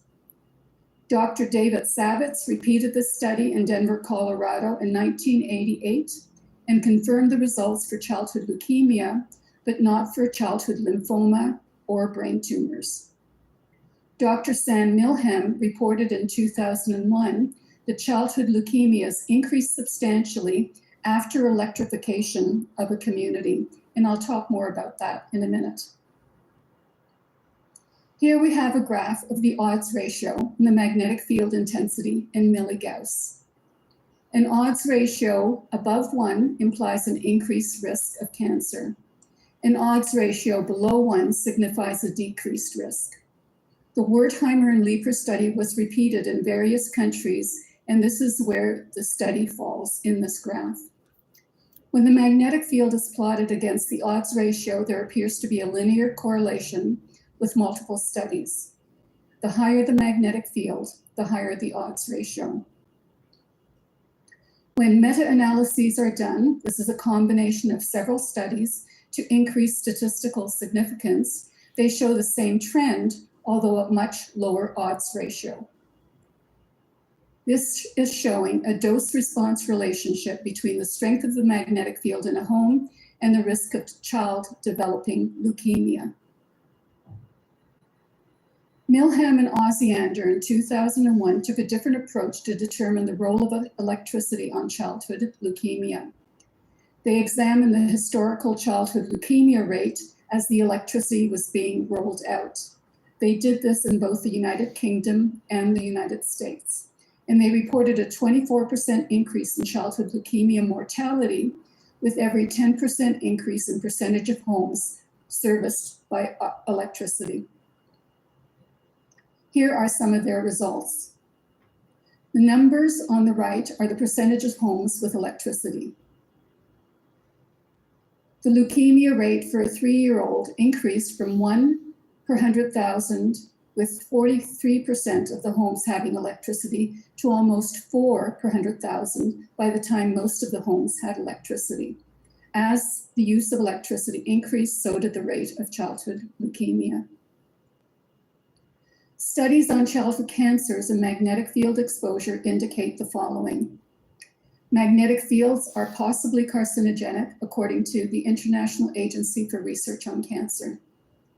The threshold appears to be between 2 and 4 milligauss for in-home exposure. Other cancers are possible. One study of lymphoma, and there have been 2 studies on brain tumors. Younger children are at greater risk. Nighttime exposure is important. Parent exposure to magnetic fields may be important and may be affecting the offspring. School environments contribute to daily exposure. Guidelines exist. They range between 2 and 3 milligauss in Sweden, but most countries have a guideline of 1,000 milligauss. These guidelines are inadequate to protect public health of either children or adults. The recommended guideline should be less than 1 milligauss for long-time exposure to protect those who are most vulnerable. In science, we do 3 different types of testing. And the more these different tests agree and support one another, the more confidence scientists have in the results. One type of study is the epidemiological study that measures human populations under realistic conditions. This type of research examines the association between an agent and an outcome. An agent may be tobacco, and an outcome may be lung cancer, for example. A second type of study is called the in vivo study with living organisms. This determines a cause-effect relationship. Sometimes humans are used, but often mice, rats, or other species are used for testing. This study measures cause-effect in a controlled laboratory setting. The third type of study is called the in vitro study, meaning in glassware. The focus here is on the reaction of cells and organelles, and the purpose is to understand mechanisms. All of these methods have their strengths and weaknesses. Many of the studies that I'm sharing with you in these lectures are based on epidemiological research, and it's important to know how to interpret the results from these studies that are expressed using the odds ratio. Remember, an epidemiological study measures an association between an agent and an outcome. An odds ratio is a ratio between the number of observed cases and the number of expected cases. When the odds ratio equals 1, there is no difference between controls and cases. When the odds ratio is less than 1, there is a lower risk. And when the odds ratio is greater than 1, there is a greater risk.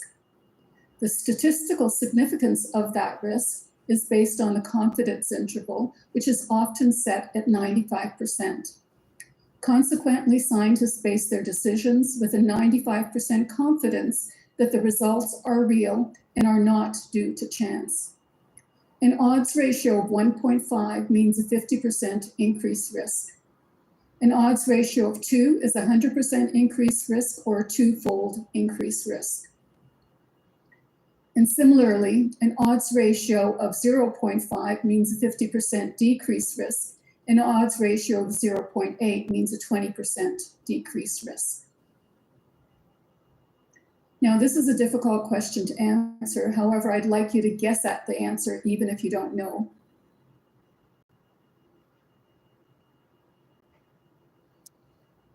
Let's take that polling question and examine it in more detail. Remember, the statistical significance is determined by the 95% confidence interval, which implies that 95% of the responses fall within this interval. For the first pair of measurements, we have the same odds ratio of 1.5, but different confidence intervals. The confidence interval that does not extend below the line for 1 is statistically significant. The second pair of values has an odds ratio of 3, and the confidence interval that remains above the line is the one that is statistically significant. So significance is not determined by the odds ratio, but rather by the confidence interval. A very high odds ratio may not necessarily be statistically significant, as you can see here. The same applies for values showing a decreased risk. The odds ratio that is statistically significant has the confidence interval that does not extend above the line, in this graph. Why am I spending so much time on this point? Because if you want to interpret data quickly, the odds ratio and the confidence interval are critical. Some people who look at tables go glassy-eyed. They don't know what to do, and they move on to learn how the author interprets his or her results. But it is important to independently review the data to see if you agree with the author. One quick way to find out what is important in a table is to examine the 95% confidence interval. This table lists a number of studies that were done at different magnetic field exposures. They are subdivided in three groups based on the magnetic field. A quick scan of the 95% confidence interval for the first group shows that nothing is statistically significant. A scan of the second group shows the same. A scan of the third group above 0.3 microtesla, which is 3 milligauss, shows 5 results that are statistically significant. The odds ratio for these results range from 1.7 to 4.57, and all are statistically significant. This table is showing what appears to be a threshold value of 3 milligauss for childhood cancer. A very important paper came out in 2008 showing a genetic basis for childhood acute leukemia. For children who lived within 100 meters of transformers or power lines, the interactive odds ratio was 4.31 with a confidence interval of 1.54 to 12.08. This is significant. The interaction in this case is between DNA repair genes and the magnetic field. When the magnetic field is elevated, the DNA repair genes do not function. According to the authors, our results suggest a possible association between electric transformers and power lines and the gene in patients with childhood acute leukemia. What about adult cancers? The 3 most common adult cancers associated with magnetic fields are cancer of the blood, mostly leukemia, cancer of the brain, and breast cancer in both men and women. Acute leukemias in electrical workers in New Zealand appears to be associated with a magnetic field of 10 milligauss. Dr. Anthony Miller, who is one of the speakers at the EMF Medical Conference in January, did a study with electric utility workers in Ontario, and he looked at both the magnetic field and the electric field. And this is what he found. When both the electric and magnetic field were low, the odds ratio was 1.2 and not significant. When the magnetic field was high and the electric field was low, there was an increase in the odds ratio that is statistically significant. And when the electric field was high, the odds ratio was even higher and was significant statistically. The conclusion is that electric fields may also be harmful. Electric utility workers in the US have an increased risk of developing a brain tumor between 10 and 12 milligauss.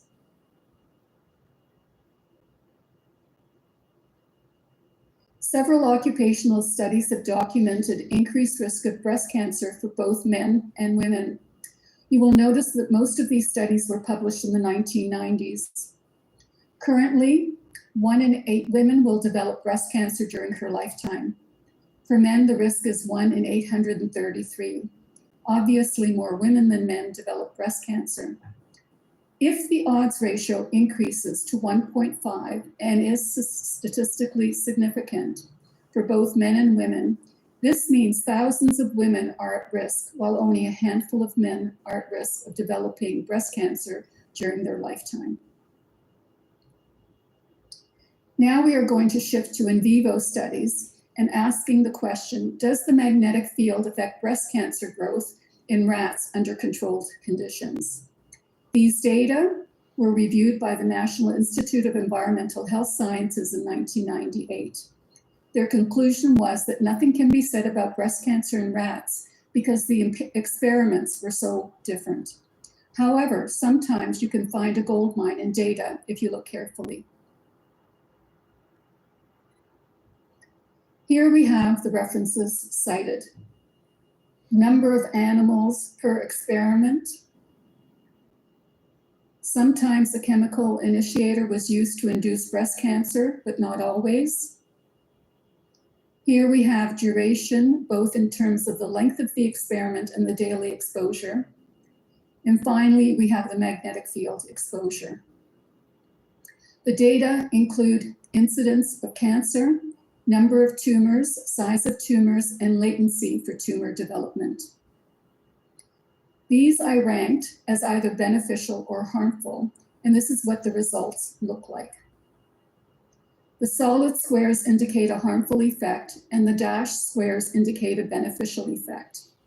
What this table tells us is that there appears to be a harmful effect at the lower magnetic field exposures, a zone with both harmful and beneficial effects. And at the highest exposure, we have a beneficial effect of magnetic field exposure on the development of breast cancer in rats. This is not what I expected. However, it is possible that at lower magnetic fields, the cancer cells are stimulated, and at higher magnetic fields, the cancer cells are inhibited by the magnetic field, just as they are inhibited by ionizing radiation. The final reference on breast cancer that I would like to share with you is this in vitro study with human breast cancer cells. Using human breast cancer cells rather than cells from other species makes this research highly relevant. This is a very important paper by Liberty, published in 1993 and replicated by at least 2 other labs.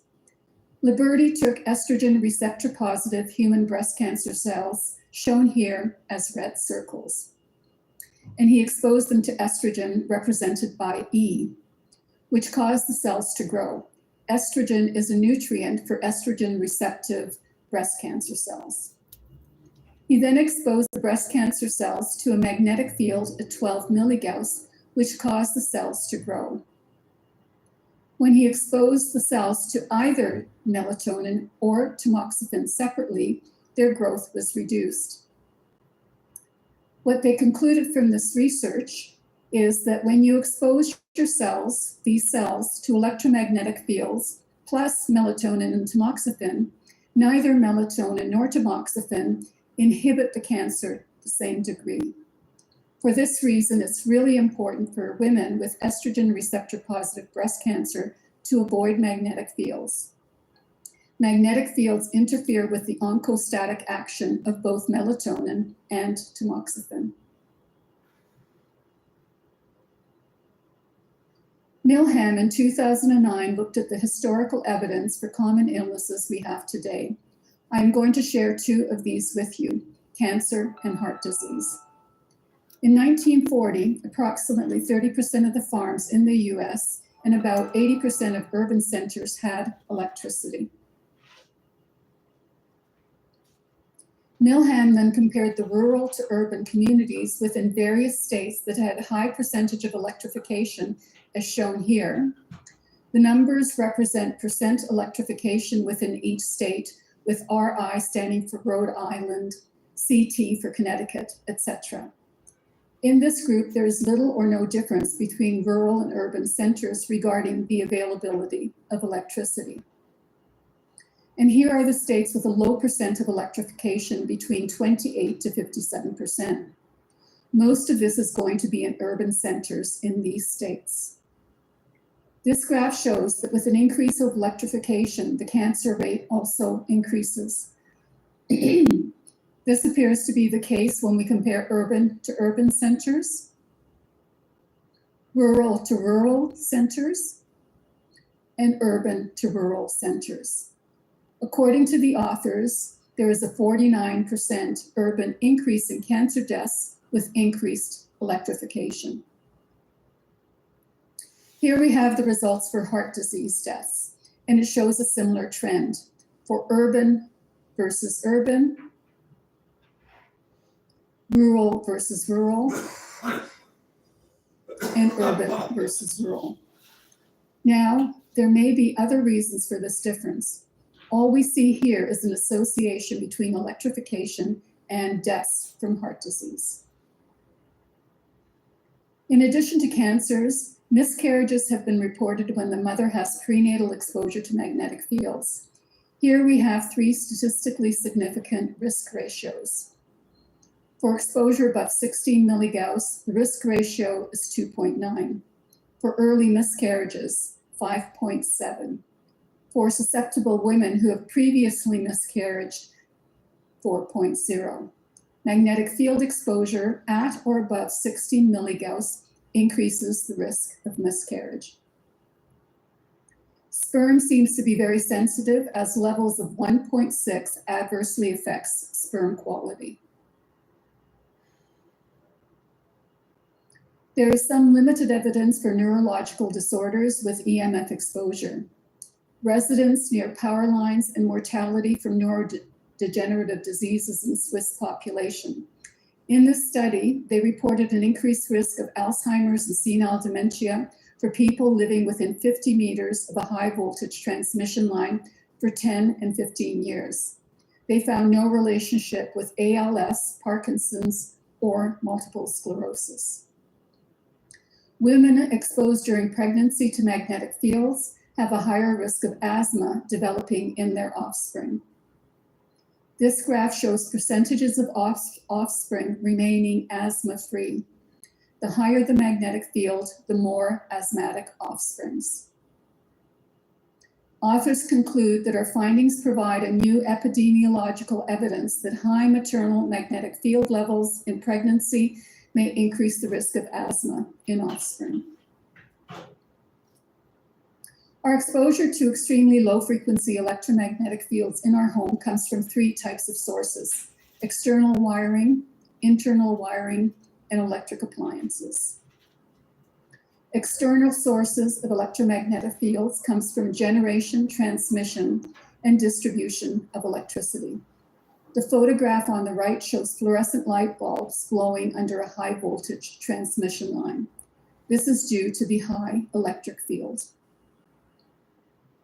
We are going to take a quick tour of how electric power is distributed. We start with power generation. This shows a 3-phase, 3 wires at a voltage of 13.8 kilovolts. This goes through a step-up transformer whose job is to increase the voltage on the transmission line. The higher the voltage, the less power lost with long distance transmission. Here we have a 230 kilovolt transmission line. The electricity flows through a substation that has step-down transformers that reduce the voltage before it goes to lower voltage transmission lines, and eventually to primary and secondary distribution lines. Several additional step-down transformers further reduce the voltage in the distribution system until it reaches the appropriate value depending on the customer. What is important to note is that the electric field is a function of voltage, and the magnetic field is a function of current.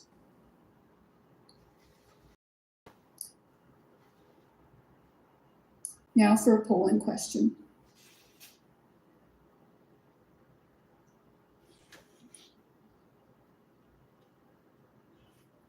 You may wonder why this information is important. It's important to know the temporal and spatial variations in exposure. This will determine when a measurement should be done, where a measurement should be done, and whether more than one measurement needs to be done. The electromagnetic field consists of 2 components, an electric field and a magnetic field. Here we have 3 power lines that differ according to their voltage from 500 kilovolts to 115 kilovolt lines. Transmission lines have a greater voltage than distribution lines. As we move away from the power line, the distances are shown in red. The electric field decreases exponentially with distance. Ideally, the electric field should not exceed 5 volts per meter.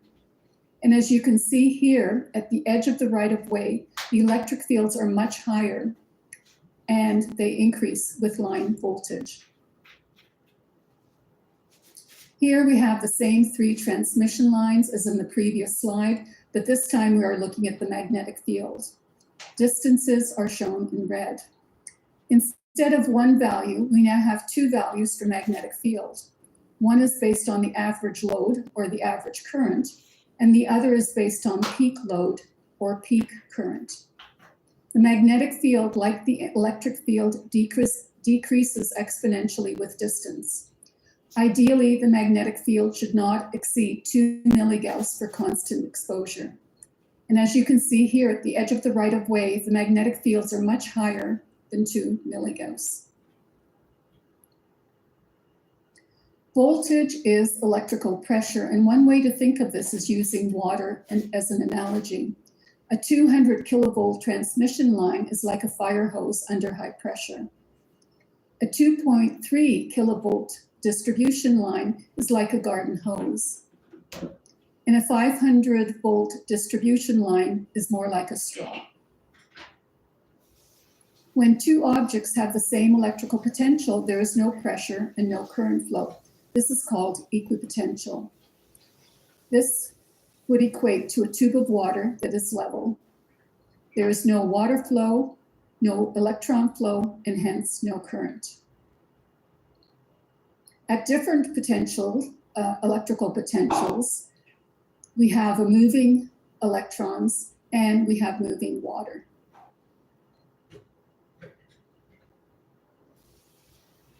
Voltage is measured in volts, current is measured in amps, moving electrons produce a current, and current can kill. According to Ohm's law, there's a relationship between voltage and current and resistance.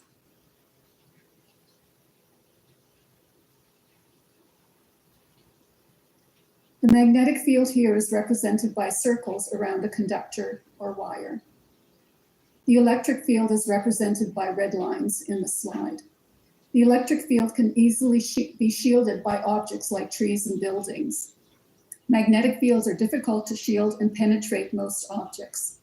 The reason the magnetic field is represented by circles is because iron filings form a circle around a charged wire, as shown in the bottom left image. And the right-hand rule shows you which way the current is flowing, your thumb, and the magnetic field wraps around the wire, your fingers. External sources of electromagnetic fields include power lines, transformers, wire from the service drop to your home, and underground wires or plumbing. Internal wiring can be a significant source of a magnetic field. High values will be found at the service drop and the electrical panel. Knob and tube wiring, common before 1940s, produces a large magnetic field in the room and needs to be replaced and updated. The magnetic field from a fuse box on the other side of the wall penetrates a wall, so it's very important to make sure that you are not sleeping close to the fuse box. And if there are unequal return currents, they will create a magnetic field. The third source of electromagnetic fields are electrical appliances. The most important room in the bedroom is the bedroom, where the magnetic field at night should be less than 2 milligauss and possibly lower. The US Environmental Protection Agency published a document in 1992 of the magnetic fields emitted by various appliances. Two appliances we may use in the home are electric shavers and hair dryers. Some give off a very high magnetic field, but they are only used a few minutes daily.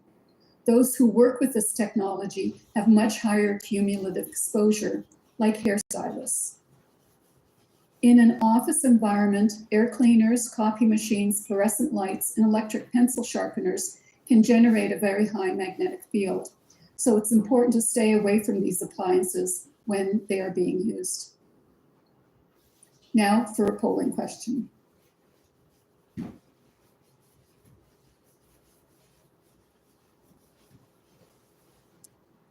Magnetic field exposures vary throughout a normal workday depending on what a person is doing.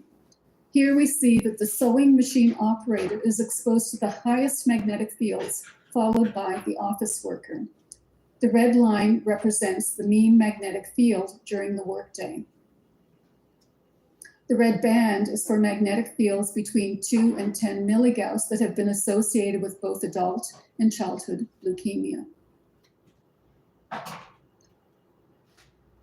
One of the best reports on the biological effects of electromagnetic fields was produced by the Bonneville Power Authority in 1996. I'm going to share with you the results from this report on EMFs in human cancer studies. They classified the studies according to residential exposure, occupational exposure of adults, effects on children whose parents were occupationally exposed to electromagnetic fields, and studies on appliances. For residential exposure near power lines, they reviewed 19 studies on the effects on students and found that 11 studies reported an increased risk of leukemia and no study reported a decreased risk. For adults living near power lines, of the 11 studies, 4 reported an increased risk and none reported a decreased risk. Here are the results for occupational exposure. The 3 most common cancers reported were breast, brain, and blood.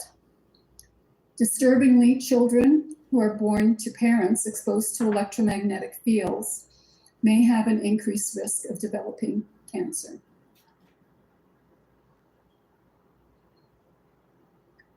Of the 212 studies, 48% reported an increased risk, 48% reported no effect, and 4% reported a decreased risk. One tool used in risk assessment is called weight of evidence. And now for a polling question.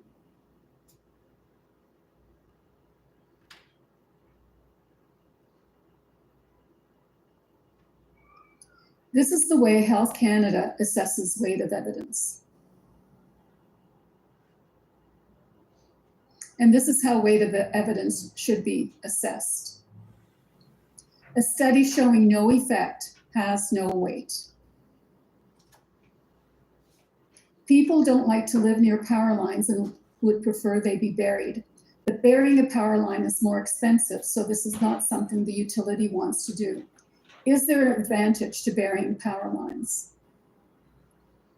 We can compare overhead versus buried power lines based on 8 criteria: the electric field, the magnetic field,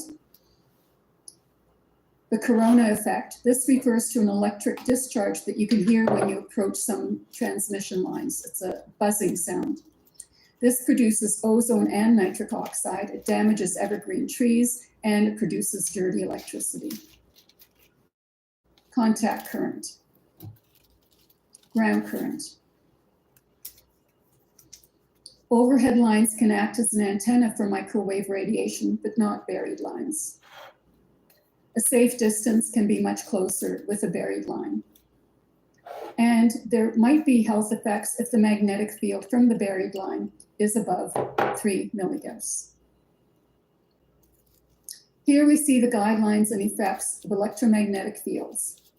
Once again, the guidelines vary orders of magnitude in different jurisdictions, and some of the best guidelines are in Europe. In the Netherlands, new buildings near transmission lines must have a magnetic field less than 4 milligauss, and in Israel, you can't sell your home unless the magnetic field is less than 10 milligauss, which is still too high. The effects are shown in red, and you can see that most of the guidelines do not protect against these health effects. Here are some recommendations for how to deal with electromagnetic fields in your home. External wiring. Distance is important. Move your bed away from wires. If the power line is at the front of your home, try to move the bedroom to the back of your home. Resist utility upgrades that move wires or transformers closer or that increase the current. Ask the electric utility about underground wires and pipes.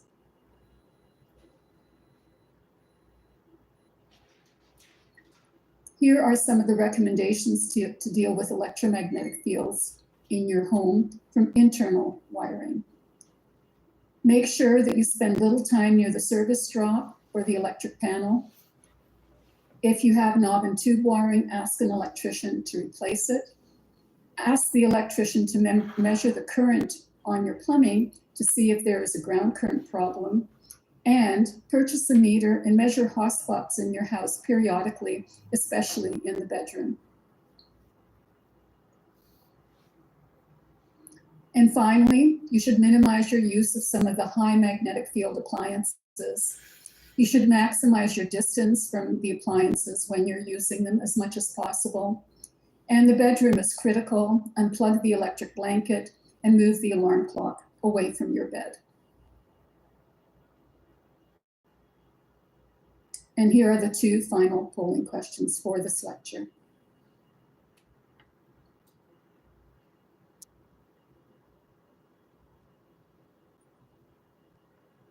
We'll take a short break.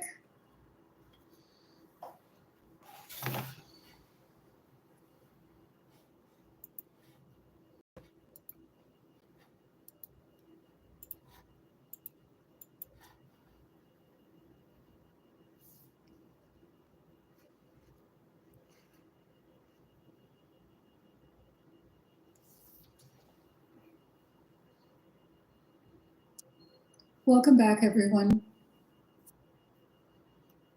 Our next lecture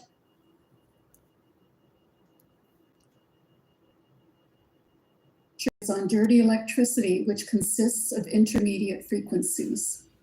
But first, a polling question.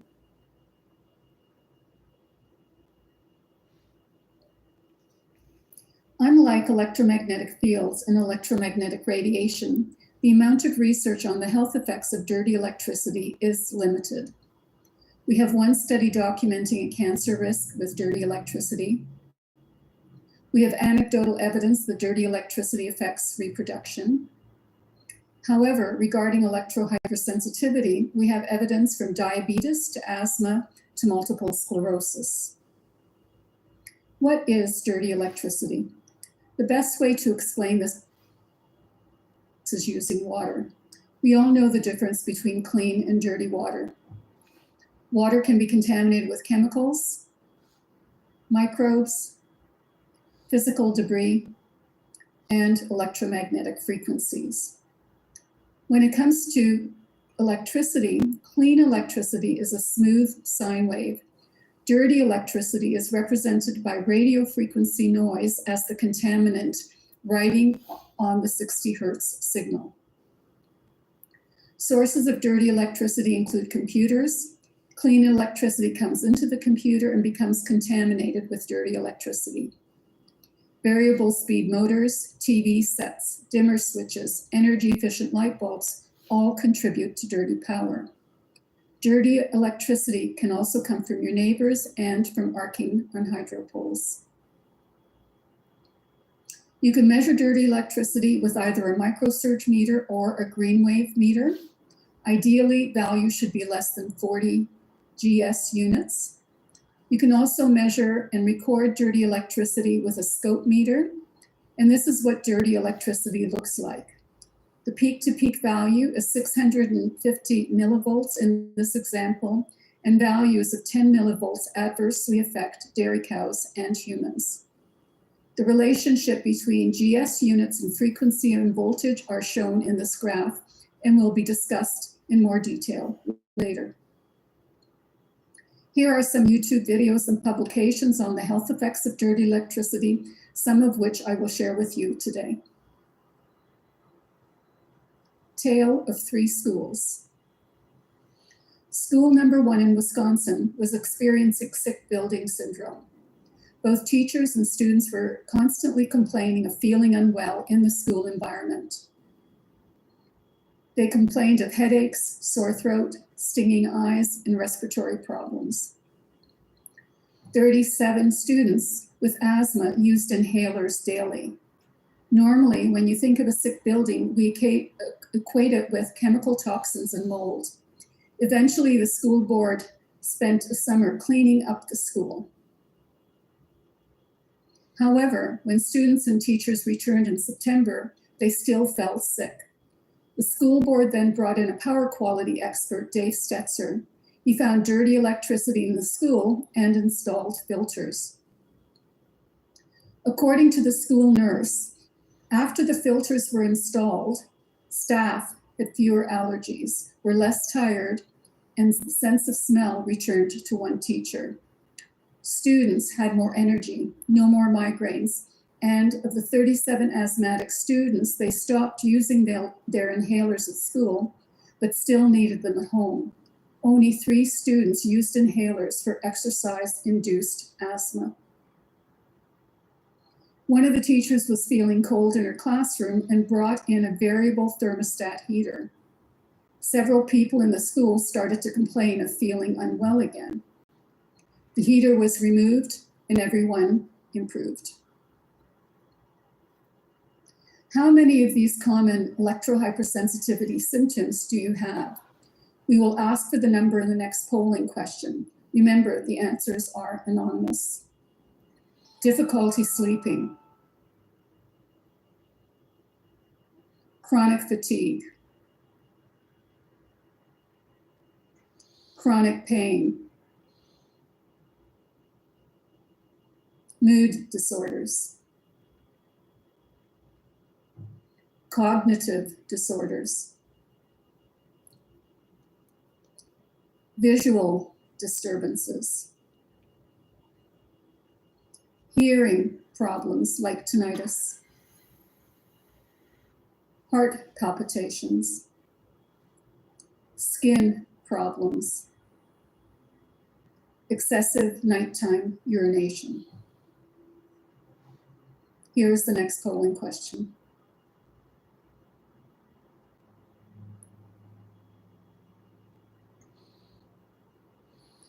School number 2 refers to schools in Minnesota. A questionnaire was designed for teachers to complete at the end of the school day, documenting their health and documenting the behavior of students in their class. This was done before filters were installed, while they were installed, and after filters were removed. While the filters were installed, overall 34% of the teachers improved, as did 64% of their symptoms. Student behavior in elementary school also improved, and the behavior that improved the most were those associated with attention deficit hyperactivity disorder. Here is the publication documenting the research. School number 3 is a school in California where there was a cancer cluster among the teachers. 13 rooms in the school had high levels of dirty electricity, well above 2,000 GS units. Teachers in those rooms had an elevated risk of different types of cancers, as shown here. All were statistically significant except brain cancer. Here's the publication.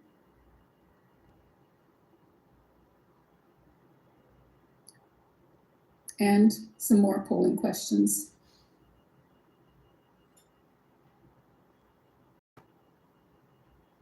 Not all light bulbs are created equal. I learned that people who are electrically hypersensitive can't tolerate energy-efficient light bulbs. This is how very sensitive people respond to questions about lighting. Their symptoms are much worse with compact fluorescent lights compared to incandescent light bulbs, and this includes both heart palpitations and skin problems. I'm often asked to describe GS units, and so I made a short video to do this. Let's watch. What are tolerate energy-efficient light bulbs? This is how very sensitive people respond to questions about lighting. Their symptoms are much worse with compact fluorescent lights compared to incandescent light bulbs, and this includes both heart palpitations and skin problems. I'm often asked to describe GS units, and so I made a short video to do this.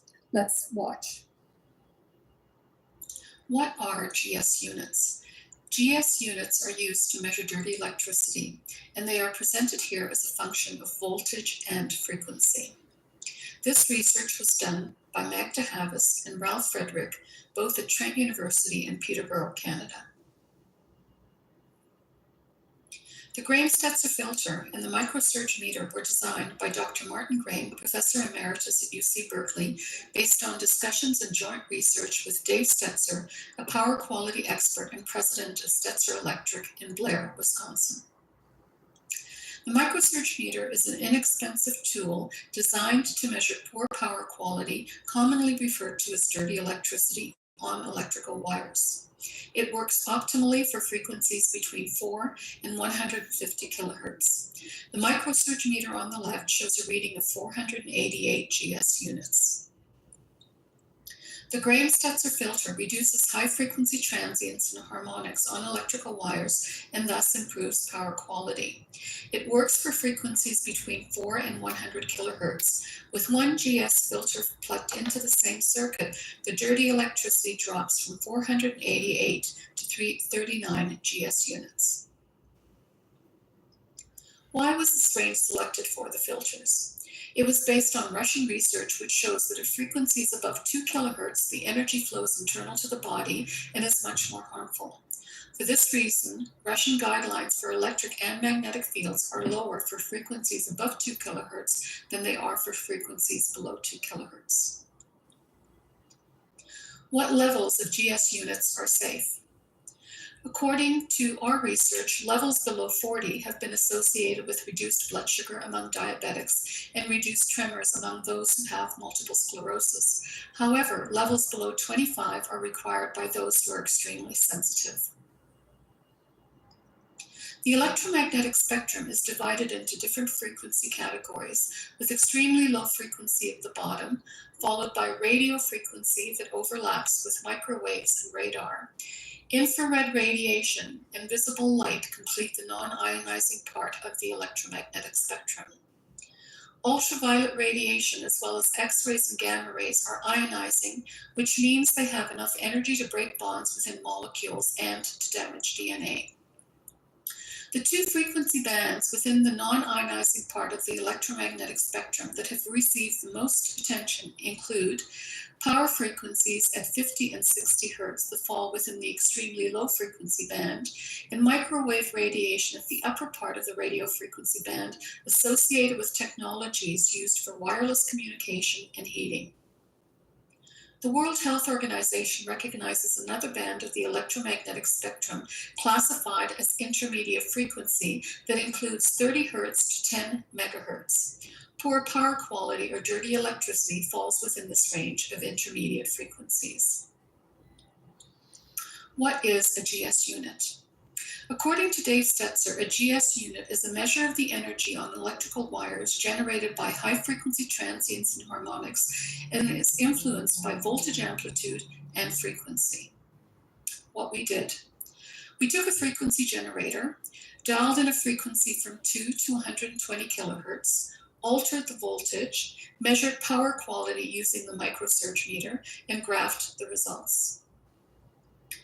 Figure 1 shows poor power quality measured in GS units as a function of voltage at different frequencies. The voltage is measured in millivolts root mean squared. As voltage along the x-axis increases at any one frequency, the dirty electricity increases in a linear fashion. The slope of the lines is a function of frequency, and as the frequency increases, the rate of change increases as well. The values are linear up to 1,750 GS units.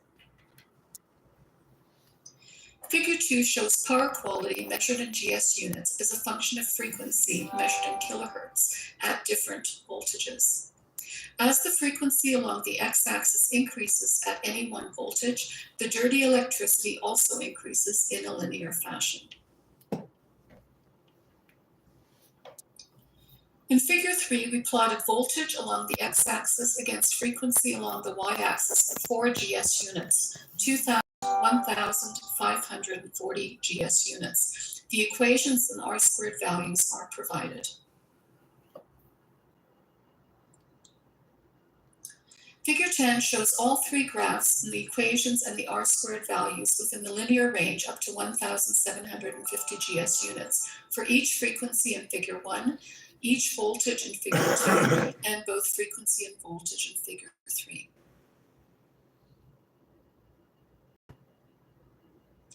Another argument we hear is that the energy is on the wire and doesn't radiate through the air into the room.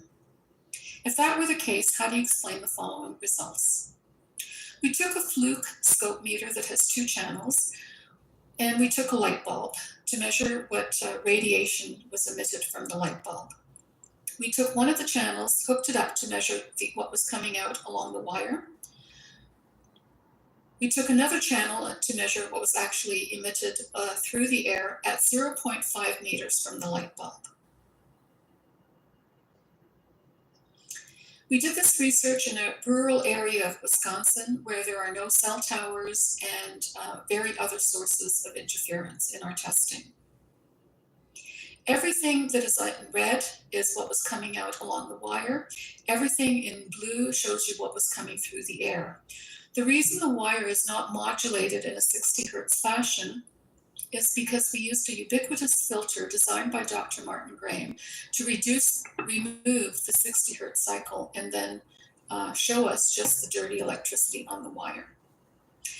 We got this waveform whether the light bulb was turned on or off. When we used a compact fluorescent light bulb, in this case it was a General Electric 15-watt light bulb, this is the spectrum that we obtained. Everything in red is coming through the wire, everything in blue is coming through the air. The dirty electricity in the first example with the incandescent light bulb measured 65 GS units, and this was the case whether the light bulb was on or off. This light bulb does not contribute to dirty electricity. However, with the compact fluorescent light bulb, the dirty electricity jumped to 298 GS units. When we took this light bulb and plugged in 1 GS filter, this is the spectrum that we observed. With one filter, the levels of dirty electricity on the wire and the amount of radiation coming through the air were both significantly reduced. The dirty electricity dropped from 298 to 26 GS units. And this is what the spectral distribution looked like for the same light bulb. You can see here a number of high frequency bands that are showing up in the spectral distribution. Once again, when we took that compact fluorescent light bulb and introduced 1 GS filter, we significantly reduced the amount of energy radiating through the air. What this clearly shows is that the energy radiates through the air and can be reduced with GS filters. For more information about dirty electricity, visit the following websites. Thank you.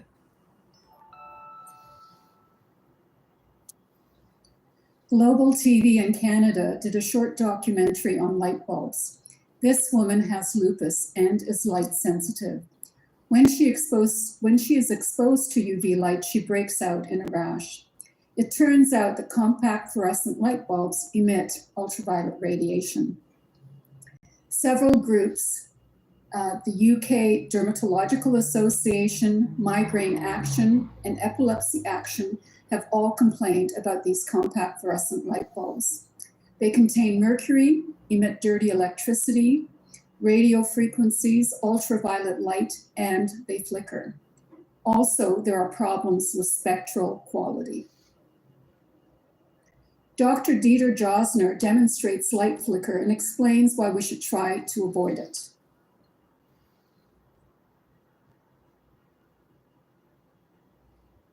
The beginning of artificial light was a normal glowing bulb. The glowing bulb is connected to the mains, to the main power, which is a vibration of 50 hertz, which gives a flickering of 100 hertz of the light.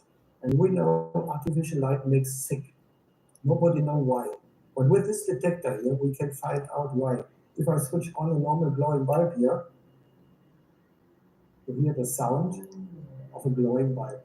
It is a white sinus frequency, which is not too bad, but even with this sound, even with this frequency, we realize that artificial light makes sick.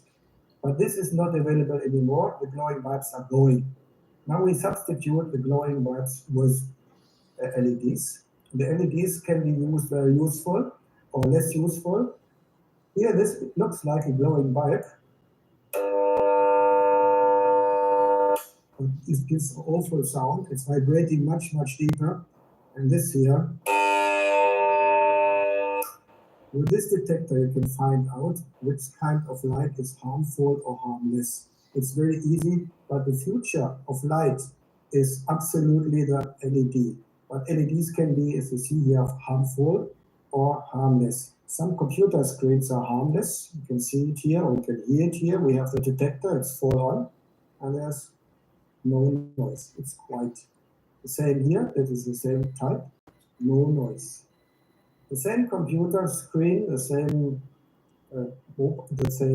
production. Half a year later,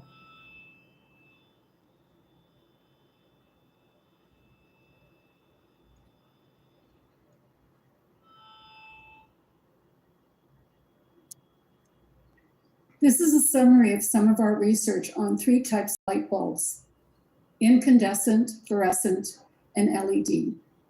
Incandescent light bulbs produce heat and so are energy efficient, but otherwise they seem to be quite good. And these are the light bulbs I recommend for people who are electrically hypersensitive.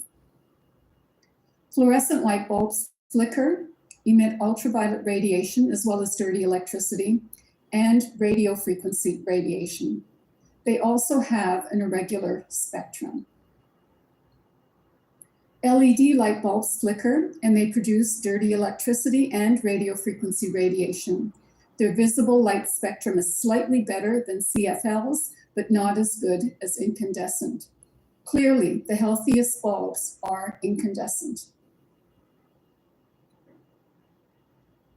I mentioned the light spectrum that you can see here for different light sources. Blue light suppresses melatonin, and the more blue light that is generated, the greater the suppression. And this has been associated with a variety of symptoms: sleep, fatigue, depression, reproduction, cancer, and eye problems.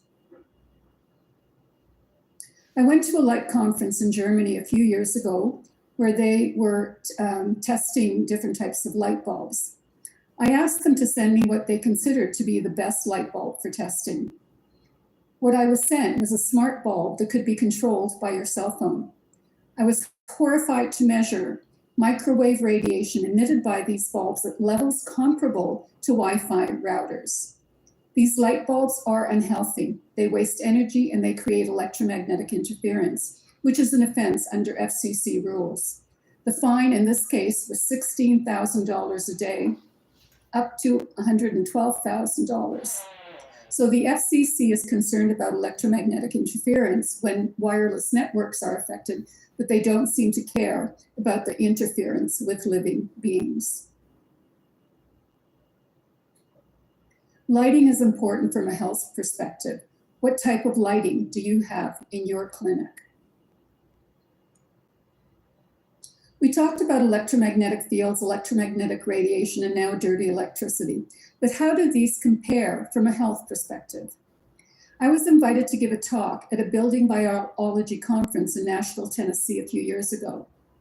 One of the attendees came to tell me that she was unable to remain at the conference because she was feeling ill in her hotel room. Several of us had meters, so we went to her hotel room and found there was a cell tower radiating into her room. The magnetic fields were elevated, and there was dirty electricity on the wires. Someone had an extra box of filters, so they installed them in her bedroom. The next day, she told me she felt much better and was able to remain at the conference. Obviously, this person was sensitive to dirty electricity more than to the other sources of electrosmog in her hotel room. This varies from person to person. We did some research on multiple sclerosis, and I would like to share that research with you. I prepared this presentation a few years ago, but it is still highly relevant. Multiple sclerosis and dirty electricity.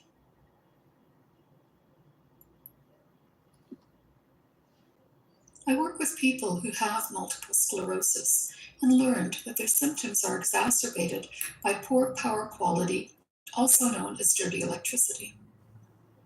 Dirty electricity is generated by various devices in the home, including computers, compact fluorescent light bulbs, plasma TVs, dimmer switches. It can also enter the home from neighbors who use these devices or from nearby wind turbines and poorly maintained power lines. Dirty electricity can be measured with a scope meter or a microsurge meter. One gives a waveform, the other gives a number in GS units. By practicing good electromagnetic hygiene and by reducing exposure to dirty electricity, some people with multiple sclerosis can find relief for their symptoms, as shown in these videos. This is a video of a 27-year-old male diagnosed with primary progressive MS 2 years earlier. He normally walks with a cane. With primary progressive multiple sclerosis, disability steadily increases without attacks. Dirty electricity in his home was between 135 and 410 GS units. Ideally, it should be below 40. The video on the left shows him at the beginning of the study. The video on the right was taken 2 weeks later.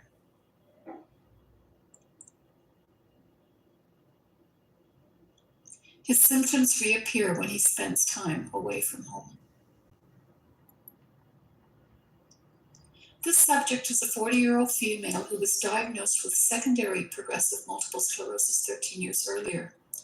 Dirty electricity in her home was very high due to a plasma TV. The video on the left shows her trying to hold her hand steady at the beginning of the study. The video on the right was taken 6 weeks later.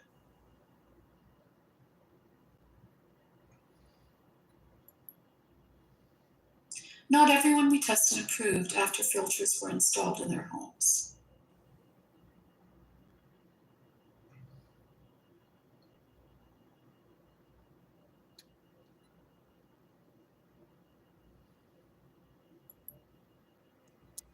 How many people with multiple sclerosis are also electrically hypersensitive? Could electrosmog play a role in relapsing remitting MS? Could the absence of electrosmog delay, halt, or reverse the progression of this disease? What frequencies and devices are people responding to?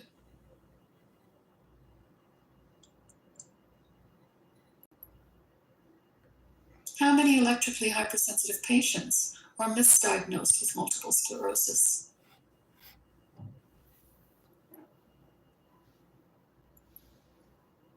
Symptoms for MS and EHS are similar. These are the symptoms they have in common.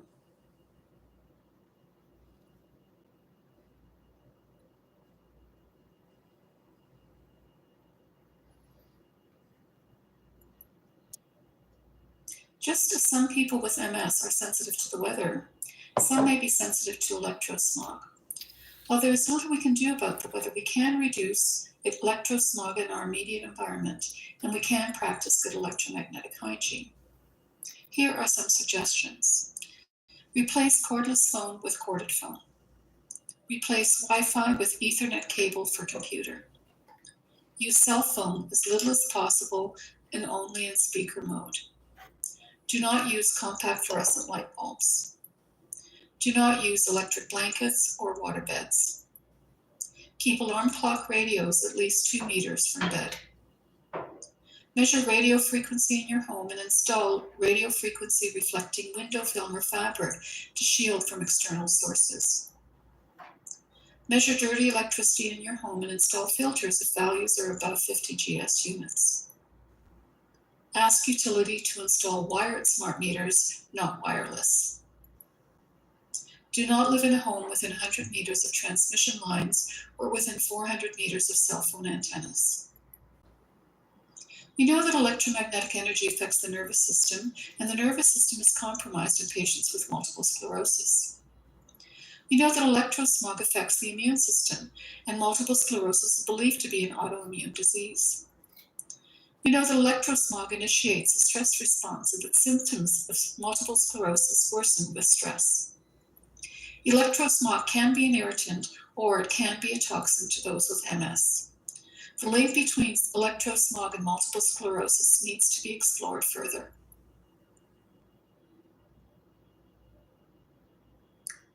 The final video clip in this lecture is on our research with diabetics.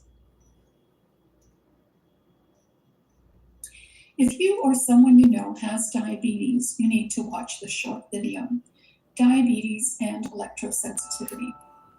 There are two main types of diabetes. Type 1 diabetes, which is also called childhood onset, accounts for 5 to 10% of all diabetics and is largely genetic. Type 2 diabetes, also known as adult onset, accounts for 90 to 95% of all diabetes and is attributed largely to lifestyle and obesity. I would like to suggest there is another type of diabetes, type 3 diabetes, which is an environmental trigger that causes blood sugar to spike or fall. One of these triggers is dirty electricity. The information presented in this video is from a peer-reviewed publication. Dirty electricity elevates blood sugar among electrically sensitive diabetics and may explain brittle diabetes. In this document, I present the results from 4 case studies. The first example is a 54-year-old male who was diagnosed as pre-diabetic. What is interesting about this case is that his blood sugar remains normal when he's fishing or out in the woods, but when he's in a built-up area near power lines or working on his computer, his blood sugar increases. As part of this study, case number 1 measured the amount of dirty electricity in his home, shown in blue, and his blood sugar, first thing in the morning, shown in pink, for 9 days. His blood sugar should be at or near the red line. Instead, what we find is that the higher the levels of dirty electricity in his home, the higher his blood sugar. On one of the days, he started working on his computer before he measured his blood sugar, which was higher than normal. He moved away from the computer, waited 10 minutes, and measured his blood sugar again. This time, his blood sugar dropped by 20 milligrams per deciliter, or 1.2 millimoles per liter, in just 10 minutes. This man is electrically sensitive and is a type 3 diabetic. If your blood sugar changes in different environments, you might have type 3 diabetes. Case number 2 is a 57-year-old female with type 2 diabetes. She uses exercise to control her blood sugar, shown here in pink. Her exercise of choice is walking. When she goes for a 20-minute walk at the mall after hours, her blood sugar drops significantly. The gray bar shows her blood sugar before walking and the green bar after a 20-minute walk on day 1, day 2, and day 3. Sometimes she walks on her treadmill. This time, her blood sugar increases as shown in blue after a 20-minute workout on day 1, day 2, and day 3. This woman is responding to the dirty electricity generated by her treadmill. She is a type 3 diabetic. If your blood sugar increases when you use electric exercise equipment, you may have type 3 diabetes. The treadmill test may be a good diagnostic for electrosensitivity among diabetics. Doctors need to be made aware of this so they can prescribe appropriate exercise for their patients. Case number 3 is an 80-year-old female with type 1 diabetes who takes insulin twice a day. Like most people, her home has dirty electricity, which was reduced with special filters. She measured her blood sugar first thing in the morning for 1 week before filters were installed, and then for 1 week with filters. The filters significantly reduced the dirty electricity in her home by 98%. Her blood sugar during this period dropped by 33%, and the amount of insulin she required was reduced by 75%. This woman is electrically sensitive. If you reduce your exposure to dirty electricity and require less medication to regulate your blood sugar, you may have type 3 diabetes. The fourth and last case is a 12-year-old male who had elevated blood sugar and was rushed to hospital on December 30th, 2002. His blood sugar was well above acceptable range. This graph shows the amount of insulin he took in blue and his daily blood sugar in pink. While in the hospital, he was given insulin, but his blood sugar continued to climb. On January 1st, his blood sugar began to drop and he was allowed to go home. As he increased his insulin injections and his blood sugar continued to drop, by May 9th, he had reached the acceptable range and his blood sugar was beginning to stabilize at 77 units per day. During this period, he took 12 sugar pills. On January 14th, filters were installed in his home to reduce the dirty electricity. The very next day, his blood sugar began to drop to the lower part of the acceptable range. His parents reduced his insulin injections and his blood sugar stabilized at 37 units of insulin, about half of what he was taking a few days earlier. During this period, he consumed 125 sugar pills. Some doctors will tell you this is normal for those who are first diagnosed with diabetes. They call it the honeymoon period. However, in the same household, a younger sister who had lived with diabetes since the age of 3 months also had to make downward adjustments to her insulin when the power quality in their home was improved. This young man and his sister are both electrically sensitive and are both type 1 and type 3 diabetics. Do you have type 3 diabetes? Does your blood sugar increase after using electronic exercise equipment? Does your blood sugar suddenly spike or fall for no obvious reason? Does your blood sugar change in different environments? Do you have difficulty regulating your blood sugar, and has anyone ever told you that you have brittle diabetes? If you answered yes to any of these questions, you have type 3 diabetes. So we may well have 3 types of diabetes, one that is mostly genetic, another controlled by lifestyle, and a third influenced by the environment. What can you do if you have type 3 diabetes? You can test your environment for electromagnetic pollution. You can minimize your exposure to electronic equipment, and you can share this information with your doctor and others who have diabetes. For more information, visit the Electrosensitive Society or magdahabas.com. Please share this information with those who have diabetes and with their doctors. We need to know what the environmental triggers are and what percentage of diabetics react to these triggers. Thank you. And now for our final 2 polling questions.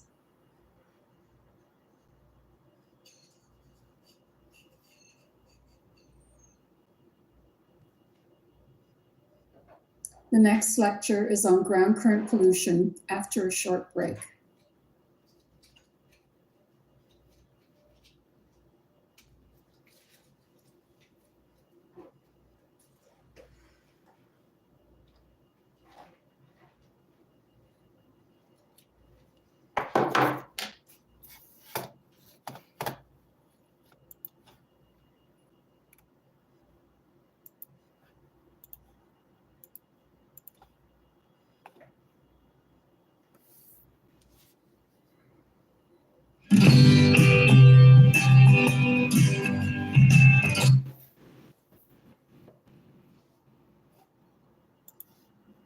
I'm here to talk about the pros and cons of 5G technology.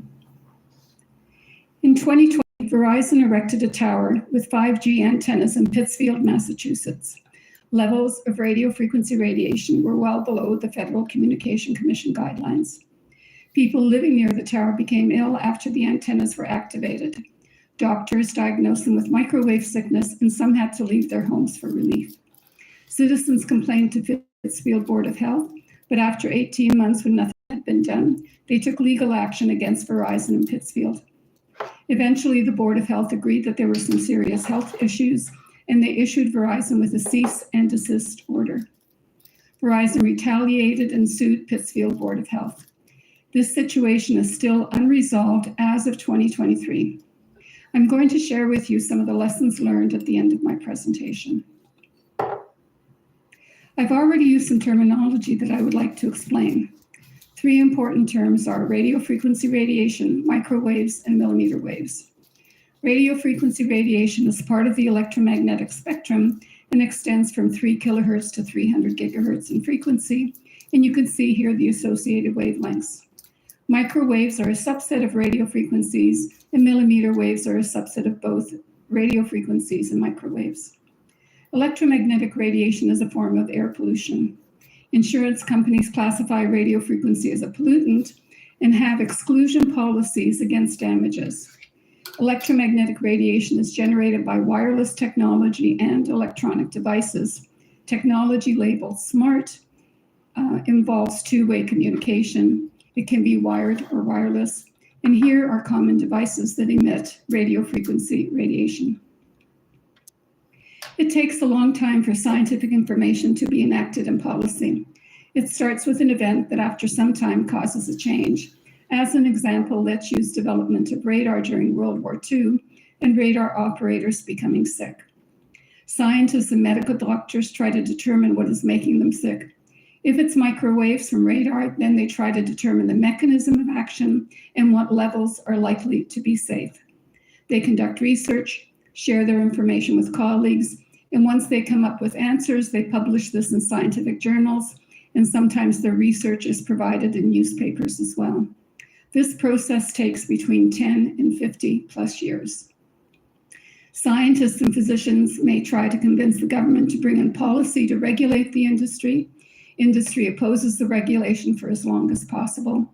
Eventually, public pressure or legal challenges convince the government to do the right thing, and new policy is brought in. This process takes between 10 and 50 plus years as well.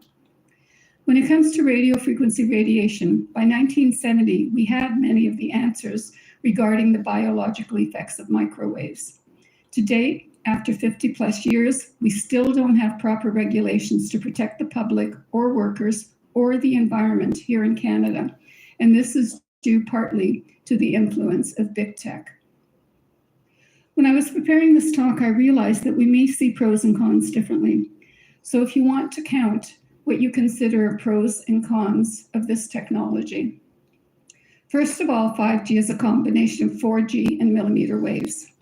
4G in earlier generations enhanced our ability to communicate, and most would consider this to be a benefit. 4G and earlier generation technology also turned out to be harmful to health. Children are particularly vulnerable. The World Health Organization classified radio frequency radiation as a Class 2B carcinogen, possibly carcinogenic, in 2011, and this is likely to change to a Class 1 carcinogen if industry doesn't interfere with the process. I would like to focus on electromagnetic sensitivity, which doesn't sound very serious. Here are common symptoms experienced by people who have EHS, also known as electromagnetic illness. In developed countries, between 3% and 35% of the population are likely to be adversely affected by radio frequencies. In the District of Muskoka, that translates to just under 2,000 individuals with severe sensitivity and just over 20,000 with mild to moderate sensitivity. So we are talking about a lot of people potentially getting sick from this radiation. Those who are severely affected are disabled by exposure. Many are unable to work and unable to go to hospitals. Some are homeless, and a few have contemplated medical assistance in dying. Millimeter waves enable the Internet of Things, which includes driverless cars and telemedicine. Some people are going to make a lot of money, and that includes the Canadian government selling licenses to providers of this technology, so they are not motivated to lower guidelines. Millimeter waves enable massive data handling, and that includes acquisition, storage, and analysis of data. Indeed, this is the primary reason for millimeter waves. This will enable electronic passports, digital currency, and possibly the end of paper currency. It enables massive surveillance for, among other things, facial recognition. This is already used in China for purchases and by police with special facial recognition software. In a democratic society, most people would agree this is an invasion of privacy. Millimeter waves have not been tested for safety with long-term exposure. We know that rain interferes with millimeter waves, so we need to question service reliability during storms. We know that trees block millimeter waves, and they're being cut down in some cities to enable this technology. Another important point is that small cell antennas are going to be placed on existing poles where possible. When it comes to aesthetics, at least they are not as ugly as other antennas. On the negative front, these exposures are likely to be harmful. These antennas are going to be placed 100 meters apart, which will result in more antennas that are closer to people resulting in higher levels of radiation, and this is likely to be more harmful. Once again, I'd like to give an example related to electromagnetic sensitivity. Recordings just got better. Hey, This is a case report published this year for an apartment in Sweden where 3G and 4G antennas were replaced by 5G antennas. Exposure in the bedroom with 3G and 4G antennas was 9,000 microwatts per meter squared. Once the 5G antennas were activated, the levels increased exponentially. Family moved to an office space where levels were lower, and eventually they purchased a house in the country with very low levels of radiation. The reading taken in March 2022 peaked the meter used for these measurements at 2.5 million microwatts per meter squared. Health Canada's guideline allows for a total of almost 4.4 million microwatts per meter squared, averaged over a 6-minute period. Here we have the place and date from the previous slide and the exposure levels. The symptoms are in blue, with pale blue showing the number of symptoms and dark blue indicating severity of symptoms. These are the symptoms experienced by the husband and wife, with severity color-coded as shown here. This couple experienced a lot of symptoms when they were exposed to 5G radiation, with the wife having a much greater reaction than the husband. According to Health Canada, these exposures are safe. What if 5G comes to the district of Muskoka and people become ill? This is likely to increase pressure on healthcare services, impact work, and affect children and students. Important question to ask: is there a clause in your contract with the provider to remove the antennas if people become ill? I highly recommend this clause. If people become ill, they may take legal action against the provider. An important question to ask is, does the provider have insurance to cover damages? You should know that US mobile operators have been unable to get insurance to cover liabilities related to changes and damages from long-term exposure to radio frequency emissions for over a decade. Citizens may also sue the health department if their health continues to deteriorate. Do you have insurance to cover damages? If you want insurance that will cover damages attributed to electromagnetic fields, you have to purchase additional pollution, liability, or policy enhancement coverage. This is how I added up the pros and cons. In my mind, the cons outweigh the pros considerably. We need to apply the physician's motto, first do no harm. You have an obligation to protect people in your community. If you protect the most vulnerable, you protect everyone. Thank you. watch live sports with no hidden fees.